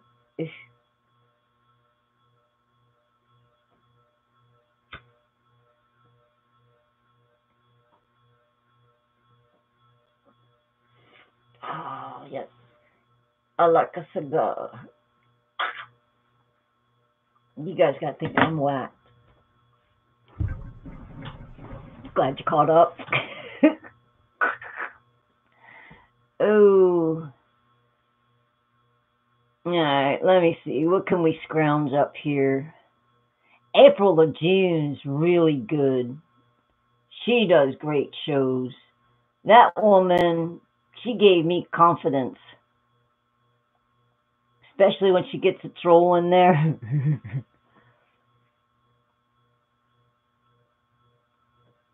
What we got here? This guy had some interesting shows. Brian went and recommended this, I think.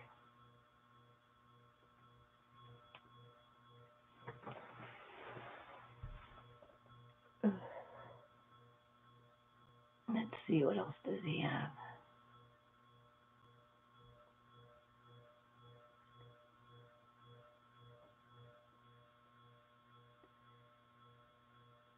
Oh, how about if we listen to how Trump can fire the deep state? In 9-minute video. Thumbs up. Hello, America. I'm Mark Levin. This is Levin TV on BlazeTV.com. Many. Him and his ass. Since December 22nd, we've been hearing about how this shutdown is Trump's fault, and it's costing taxpayers money for work that isn't being done, and it's closing national parks, and all these poor government workers are out of work, and if Trump would just give up on his border wall, everything could be funded again.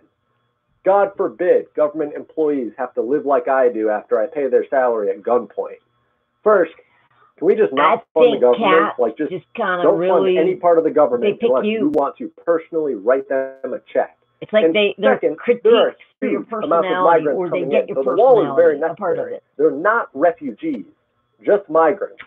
We recently had 376 tunneling under the border in Yuma, Arizona. People just don't know how to director named Thomas Homan said the caravans won't stop until the wall is built and the loopholes in the immigration migrant caravans, they'll pay the immigration system. This is like bad for my image. The wall is obviously a physical barrier. I mean, I get away with so that people can't just walk in. It also allows resources to be moved around because the wall serves the purpose of securing the border, meaning that now less manpower has to go to that and it can be reallocated to be so flip over it. And I am a piece of the puzzle. However, the way to cut back illegal immigration at its source is to abolish the drive that people have to come here in the first place. I would say eliminate the welfare state all around and eliminate taxation. And you can do this and more by closing the loopholes. And I have other videos on the past migrant caravans, so if you want more on immigration, you can watch those. There's much more immigration philosophy in those videos. Now, we can't forget when Nancy Pelosi and Chuck Schumer debated Trump over immigration, and he said, "I will take the mantle. I will be the one to shut it down." Trump was proud to shut down the government over immigration, or so it seems. And sure, the border wall is something that Trump should push for, but this is like killing two birds with one stone. Sorry, PETA. He can push for the wall, and more importantly, his senior executive service is subject to being furloughed for falling under the regular federal employee leave policies.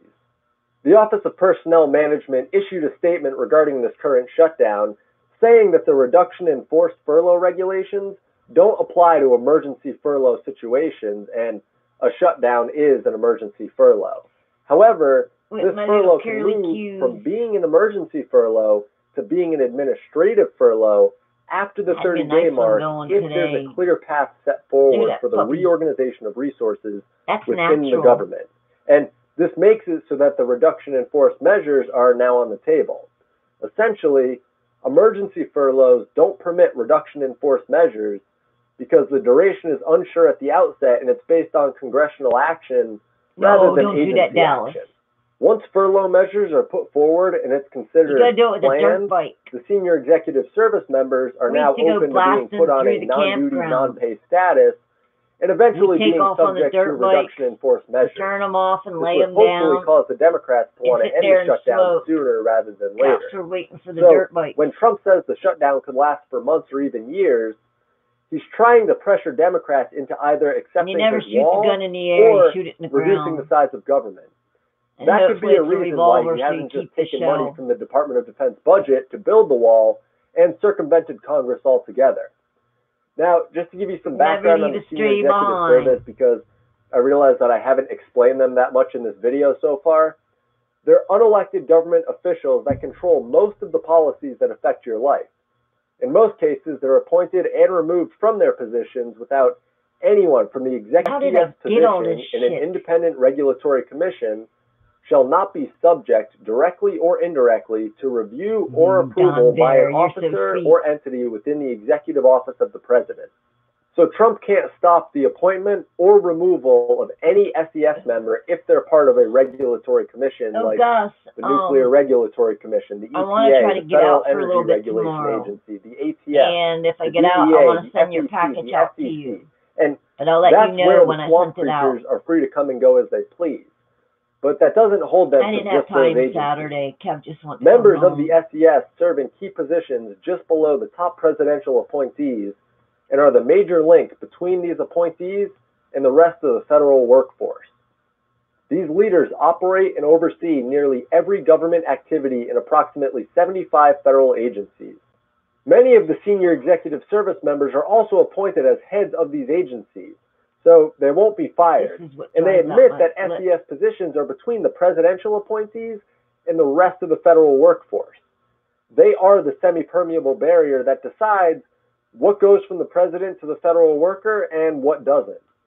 Now, the position of senior executive service was first instituted by Jimmy Carter, the same man who helped create the Trilateral Commission, traded the Shah for the Ayatollah, and signed the Panama Canal Treaties, transferring control of the Panama Canal over to Panama's military dictatorship.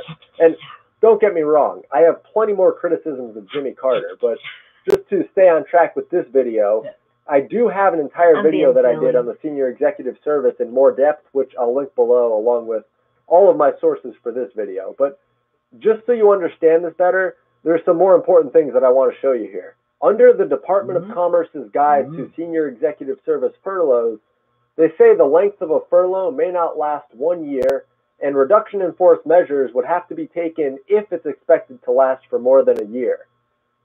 But they don't have a year to decide that because while the department's intent is to only implement a furlough when cost-saving measures are imperative, a reduction in force isn't necessary or warranted, circumstances show executives can be recalled at the end, and the furlough will last less than 1 year, the actual plan could be to implement reduction in force measures because they are necessary and warranted, and the furlough would last over a year. So I think that Trump knew that when he said that the shutdown could last for years. He's foreshadowing that if Democrats are unmoving in their funding of the wall, which would guarantee him a 2020 victory, then the senior executive service members are subject to being fired. And reduction in force measures are the equivalent of being fired for all intents and purposes. I mean, there's slight differences, but it's not anything that would change the end result. Now, the Departmental Executive Resources Board, so the executive board in each agency, has the responsibility of implementing furloughs.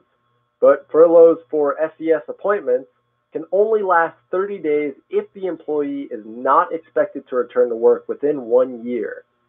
If the employee will have to be separated through reduction in force action, then that should be taken care of before the 30-day furlough limit is hit. But that entire section only applies to planned furloughs. So now that the shutdown hit the 30-day mark, a plan can be drawn up for planned furloughs and reduction in force measures can be instituted for SES members. As I said before, if you want to know more, there are numerous resources that I've linked below. So that's really all for this video. If there was anything unclear, because I know that bureaucratic lingo isn't always easy to understand, you can either rewatch the video or check out the sources that I linked below. Hopefully they'll shed a bit more light on the situation. So thank you all so much for watching. Patreon and PayPal links are below. I really appreciate the support, and I'll see you in the next one. So, Don Bear, Dallas, and Jimmy. I had an epiphany. I said it. I thought, because Congress voted to give NATO $1 trillion. Now, if we had $1 trillion, we wouldn't be $21 trillion in debt. Probably now $22 trillion.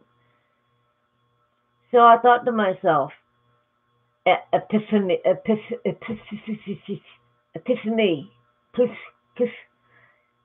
Some things just won't pass these little lips. Epiphany. I try. I do try. So, but anyway, I was thinking, for one, that's a crazy amount of money to give to NATO. And that's just to build up China's arsenal, Russia's arsenal, tanks, guns, 747, Boeings, all coming from Lockheed Martin. Gee, I wonder whose palm's getting greased on that one, right? Then I thought to myself, Trump's a businessman. Now, he might have gotten some sticky little building deal with somebody where he was doing something and he had a lot of money invested in it. And then, he just declared bankruptcy. People do it all the time. It depends what kind. So I was thinking to myself, with all the debt we have, besides Trump saying he found $24 trillion. I know I often speak about that, but there was only like a day or two, and then boom, it was gone. Nobody heard anything else. And then a couple times here and there, Trump goes, we got the gold. So I was wondering, like my mind often does, what would happen if America declared bankruptcy? Could we do it? Yes, we can. We can do it. We might have to kick the snot out of some people that we owe money to, but they can't come take our land or anything. Ain't going to happen. And that's all going to go around. I'll read it again for you guys, because you showed up late. No, I'm joking. So it says, what would happen if the United States declared bankruptcy? And this is from Reddit. I don't know how reliable it is, but it seems the U.S. would face a constitutional crisis at the same time as the economic one. Section 4 of the 14th Amendment of the U.S. Constitution reads, the validity of public debt of the United States shall not be questioned, which could mean that the U.S. can't declare bankruptcy without repealing that amendment of the Constitution. It was enacted right after the Civil War to ensure that the U.S. government paid off its war debts and that the bonds it issued would be considered solid investments. I should also note that the U.S.'s current national debt is quite reasonable as a percentage of the GDP. Plenty of other countries are doing just fine with even higher debt loads. The U.S. is in no danger of not being able to service it for the foreseeable future. Now, I don't know what year this was written, so, yeah. Ooh, I lost my place. Danger of not being able to service it for the foreseeable future. The debt crisis they're facing right now is actually just a political crisis.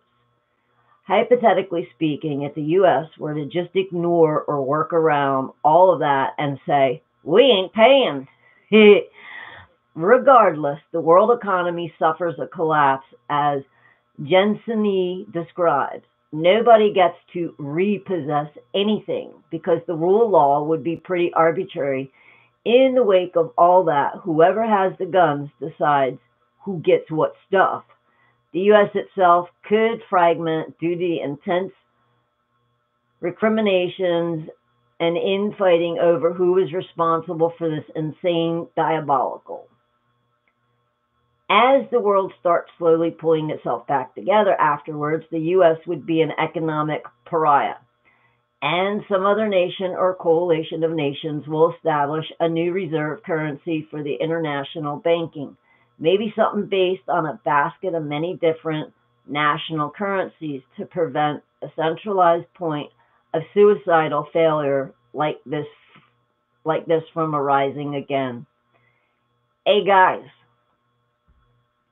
anybody scratching their head on that?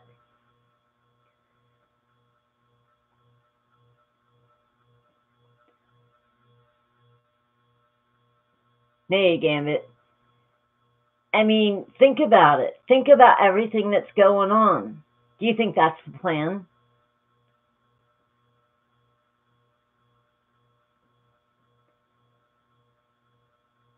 Oh, Dallas, that's a lot of hours.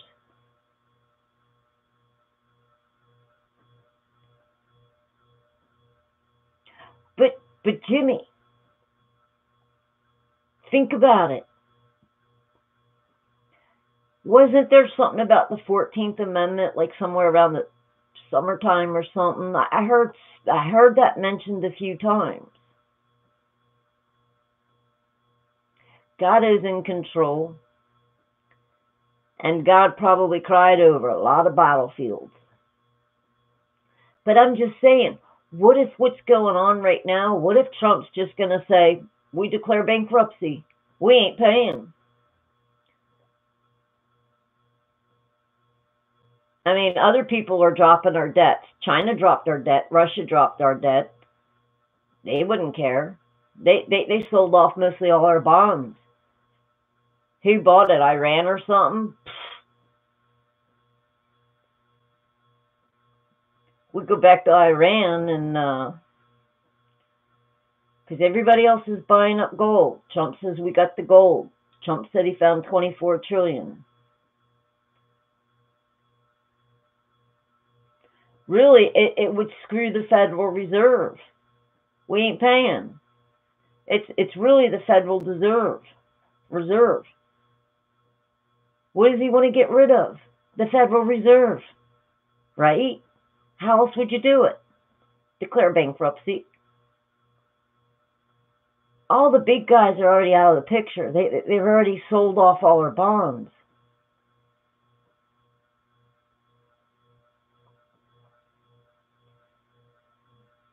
Yeah, right?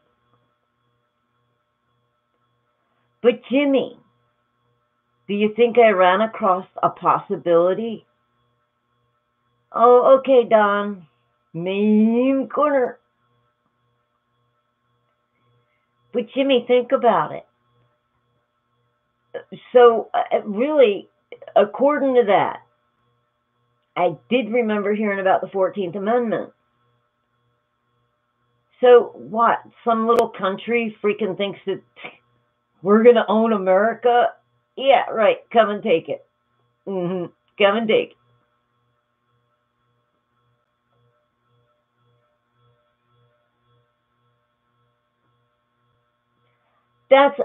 I don't think they're confiscating all the guns. There's this one guy.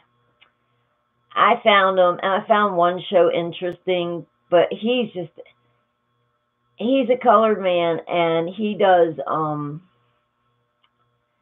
I think he does a lot of fear mongering. Oh, they started. They're going to get all the guns now. And I'm like, as far as Jersey is, they're not rounding up all the guns. The people want them to turn in anything over 10 rounds. Okay, still, shouldn't even be that. Okay, get your cotton-picking hands off Americans' guns.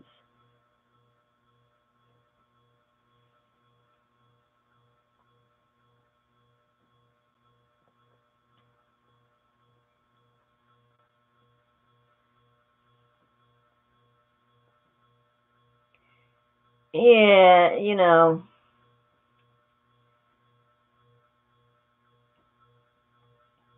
But what if that was Trump's plan? What if Trump was going to get America totally out of debt? And like I said, the big people sold off their bonds. They sold off the debt to America. I forget who was buying it up, but we could look it up.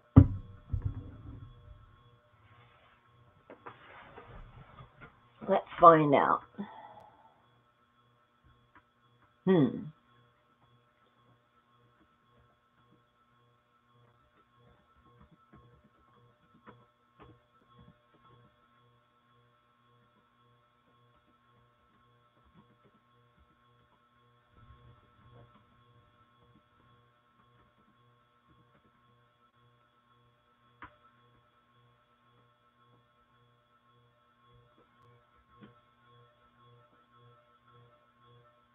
Oops, I guess it would work if that was a P.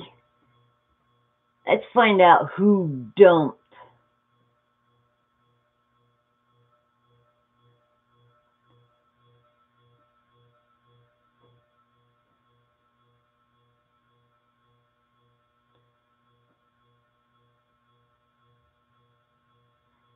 Let's see who dumped us.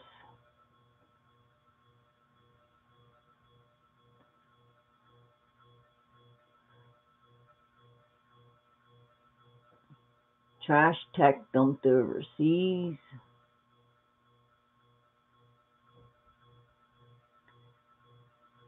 China led the global U.S. debt dump in December, seized the boom as a chance to ramp up their foreign reserves by buying hundreds of billions in debt issued by the U.S. Yeah, I'm pretty sure the big boys went and did that. So let's check out who bought, what countries bought.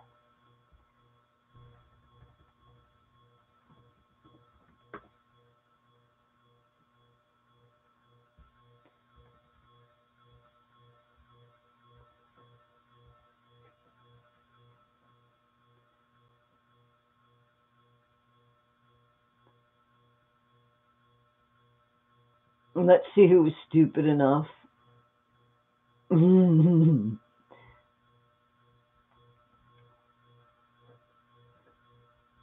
Oh, well, there's a lot of consolidation loans in here.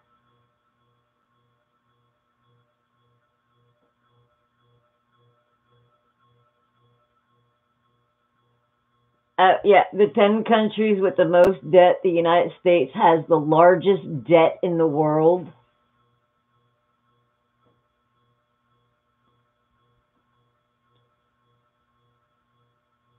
Okay, here we go. Surprising chart shows which countries own the most U.S.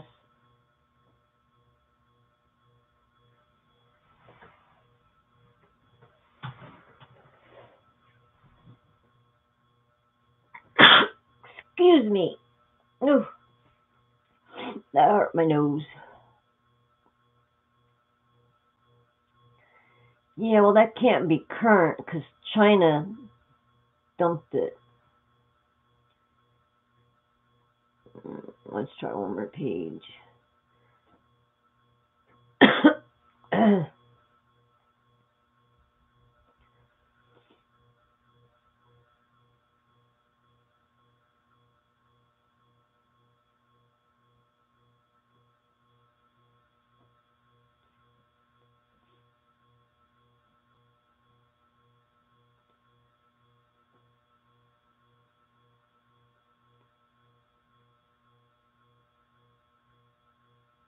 Let's see. I just get curious, guys. It's just the way it rolls, so I'm just curious. Oh God, this is 2011. Yeah, next.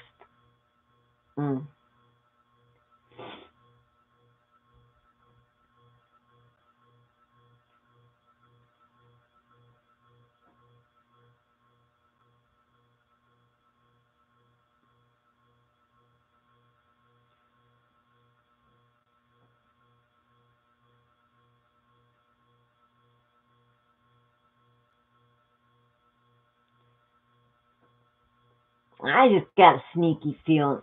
I'm not finding anything current. I got a sneaky feeling, though. Thank you. Do you know how that came about, Jimmy Bean? The whole God bless you thing? Back in the Puritan days, they thought that when someone sneezed, that the soul would escape. So by saying, God bless you, it was if your soul started to escape, it would go back into you. No, some Metallica.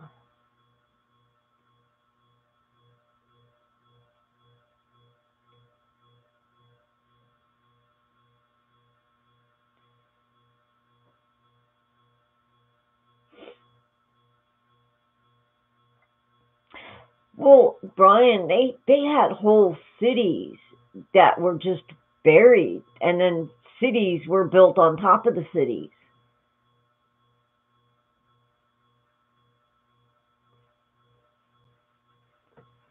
So, I mean, that's very sure, why not?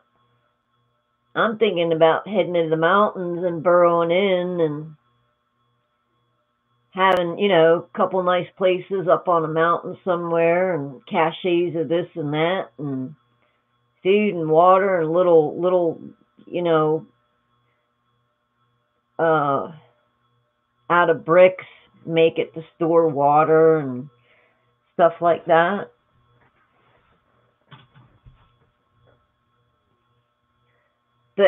And Brian, don't forget, if we got a polar vortex that's going and going, oh, Jimmy Bean, I already told you about that.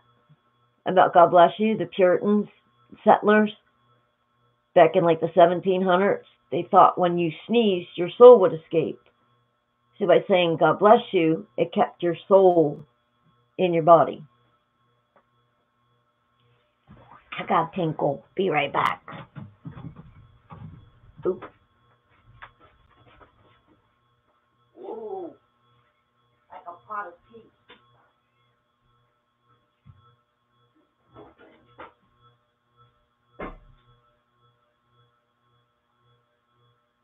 Ooh, good.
All right.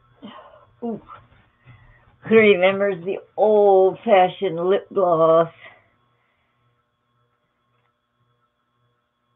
I had to take a tinkle break.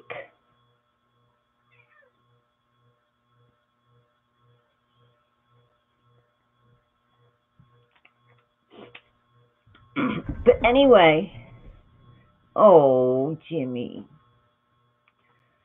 We have to send you a little Raggedy Ann doll.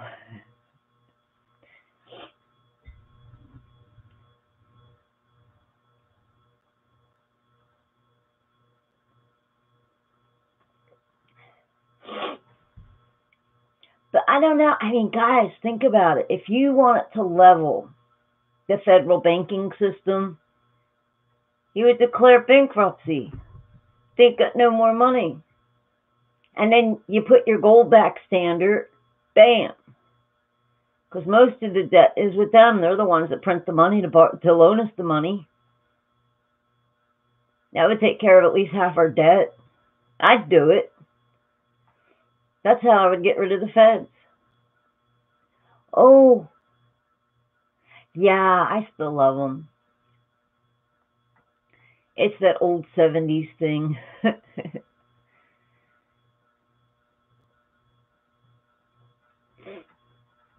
Nobody's saying Eureka with me.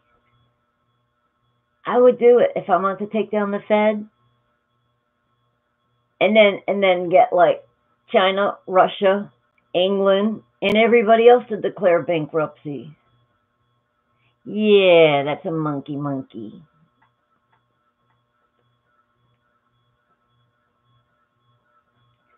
Dittos? I don't think so. You're talking about like little overall thingies? I'm not sure what a ditto is. I did find my jammin' musical, I forget what they're called now. Suspenders. I got little music notes. I found them. They're black with little music notes. I have to wear them one night. Where's my... Oh, do you remember Flo? Flo the landlord, little girl that put a beer bottle in her hand and... I want my rent.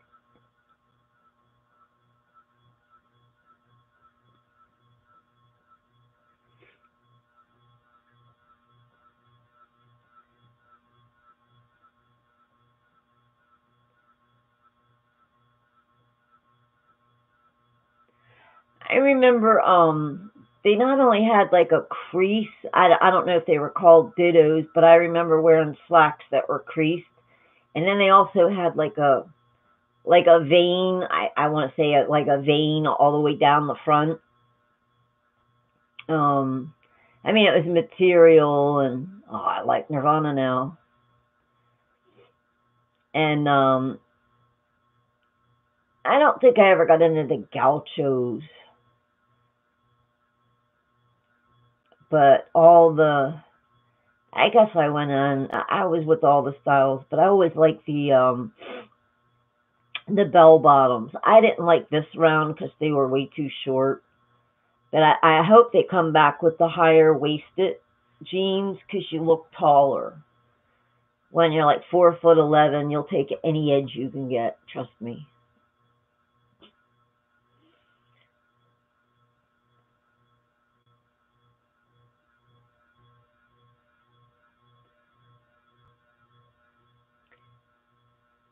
Yeah, I probably did in the 70s.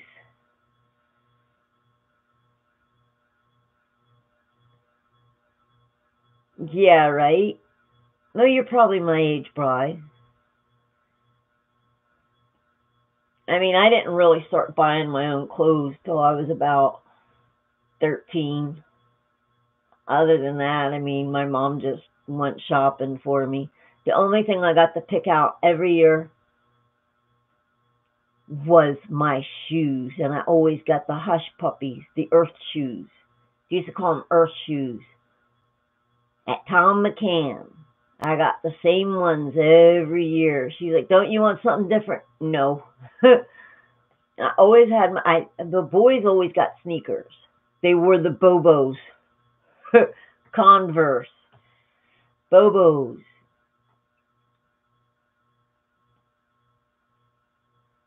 Yeah, okay. Well, I'll be on again. Happy early birthday.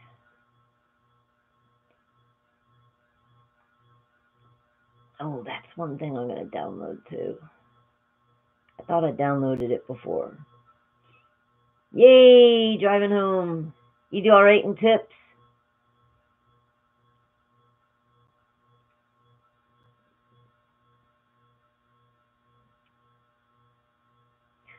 I try. I gotta slide back in the chair. I'm gonna end up, I think. Well, I gotta do my my phone book. I keep saying it, and that one day when my phone went wanky, I lost all my numbers. I didn't have Kev's number. I became lazy. I just do the speed dial now, like everybody else. But I gotta write all that stuff in my phone book. And then I'm sure there's a spot in there for people's birthdays. Here you go again.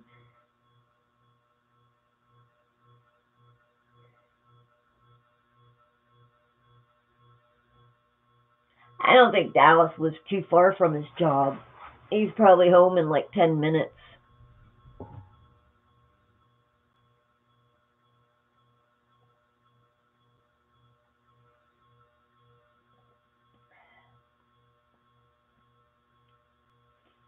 Newsboys.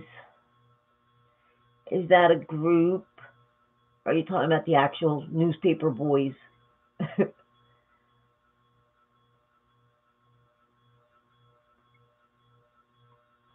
Well, at least in here, I'm not scratching like crazy. And I don't know any of those groups. Yeah. I'll tell you what, though. Now I think I gave them away. I had a whole case of Christian CDs. I think I gave them to a neighbor or something. Who knows? I might have them in storage. Most of my life I live out of a storage bin. I gotta not move so far away. When I move, it's gotta be I need to plan ahead.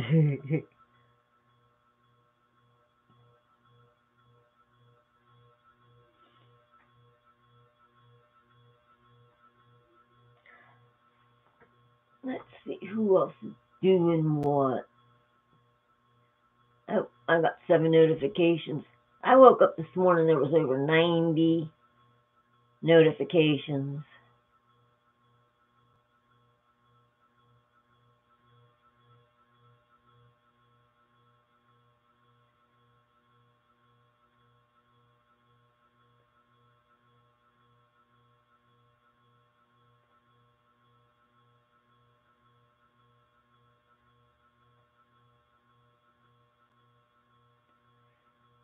Oh, well, Pedro, he says the Super Bowl 53 was Super Bowl 53 rigged. Something big is coming. Blood moon in 666 days after this Super Bowl.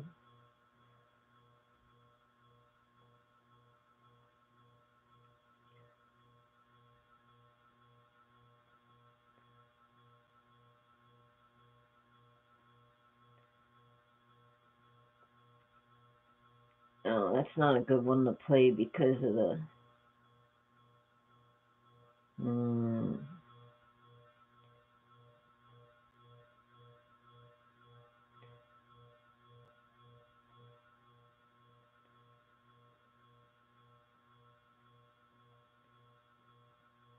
Wow, Grand Supreme, Super Bowl 53 halftime, asteroid strikes and reveals a hidden face of Satan to crowd. Oh, really?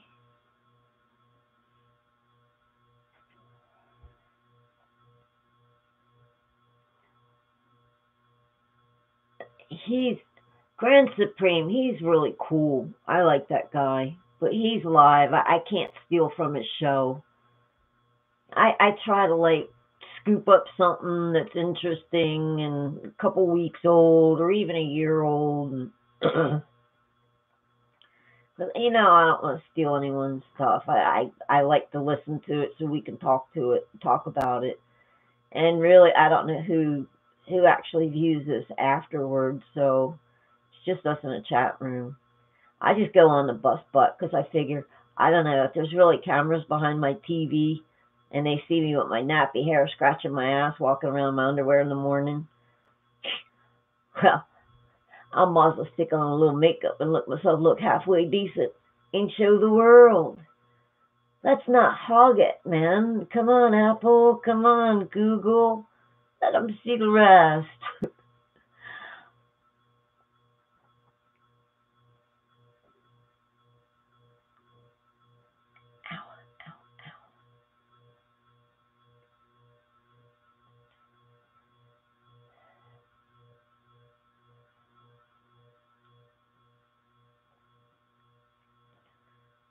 More or less. Gosh, you're funny. I've heard of 5-finger death punch.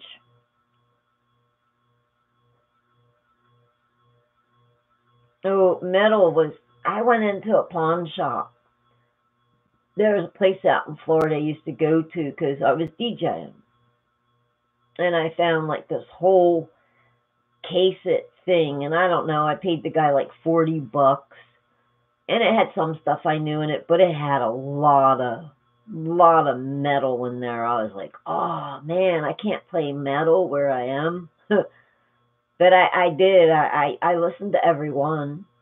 And I don't just listen to certain songs. You know, some people, remember we used to get the albums? We used to go right to that favorite song we just had to hear. Nope, I started them all from the beginning. And I listened through the whole CD. Well, except when I was DJing. I mean, you know. But I pretty much used to know exactly how many minutes to the second each song was, what track it was.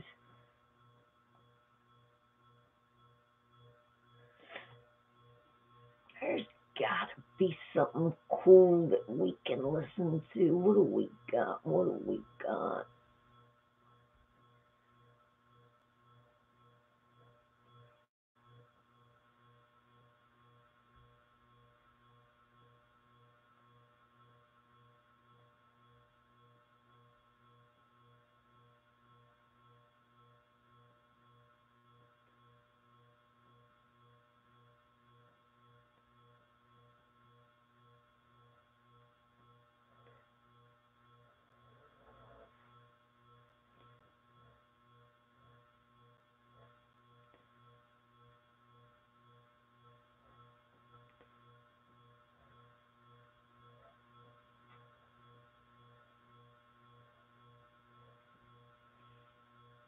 Yeah, we can dig up something.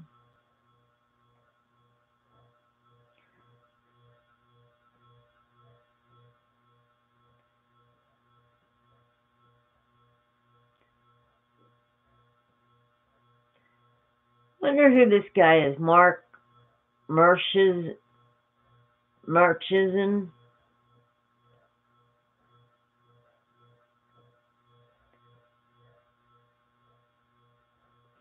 Let's check out what this guy says, because he says, dire warning for New York City. It's 10 minutes.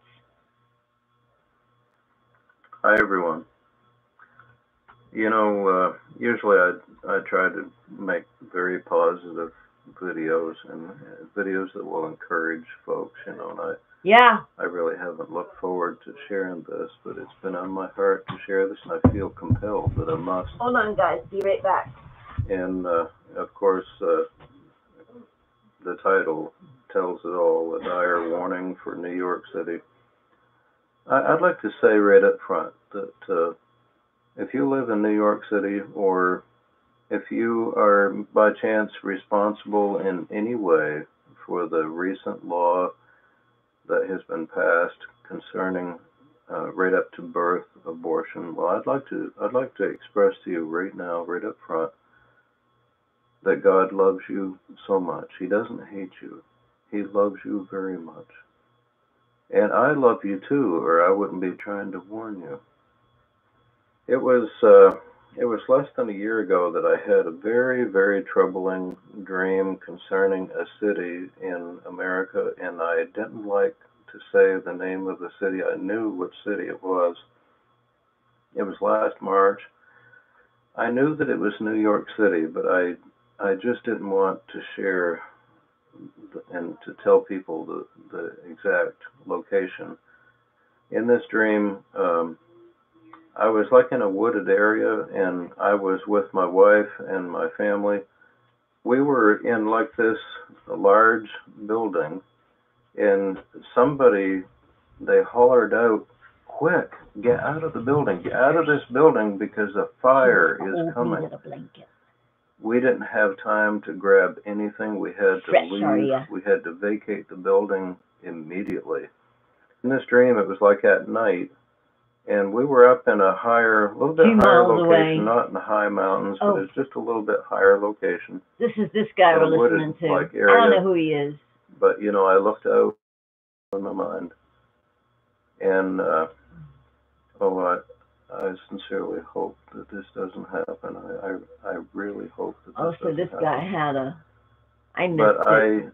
But I saw the whole city from a distance, and I saw every single building. Every single building was on fire, and the fire, it was much higher than the buildings. It was the flames were. All I saw was flames over the whole city, and they went, like I said, as tall as the building was, it was that much higher again, the flames. And it came so quickly, so fast. It happened so quickly. I don't know who this guy is. And next, let me entertain you.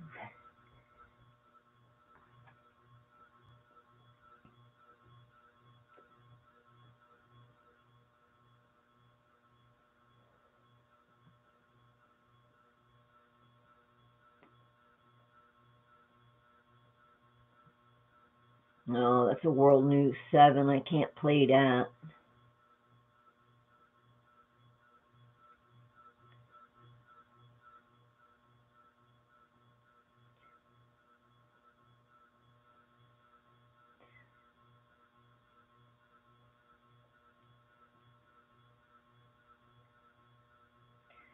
I don't know, guys. I think everybody was partying for the Super Bowl.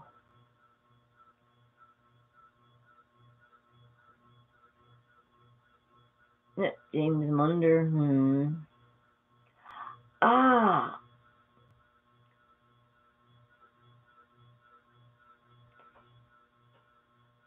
Yeah, I gotta let the cat out. Be right back.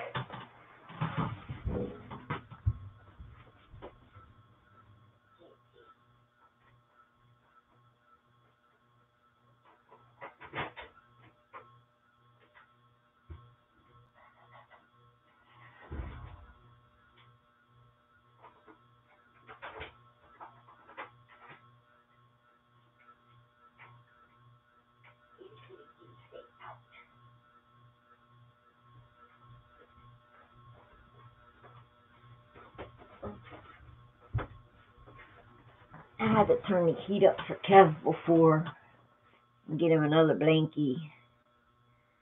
And the kitty wants to go out. She waits. She just waits. She waits for it. Then she hits that bell.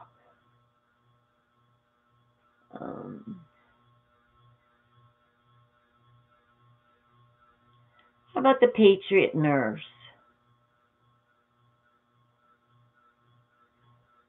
Preppers and survivalists will die. That's what we want to hear about.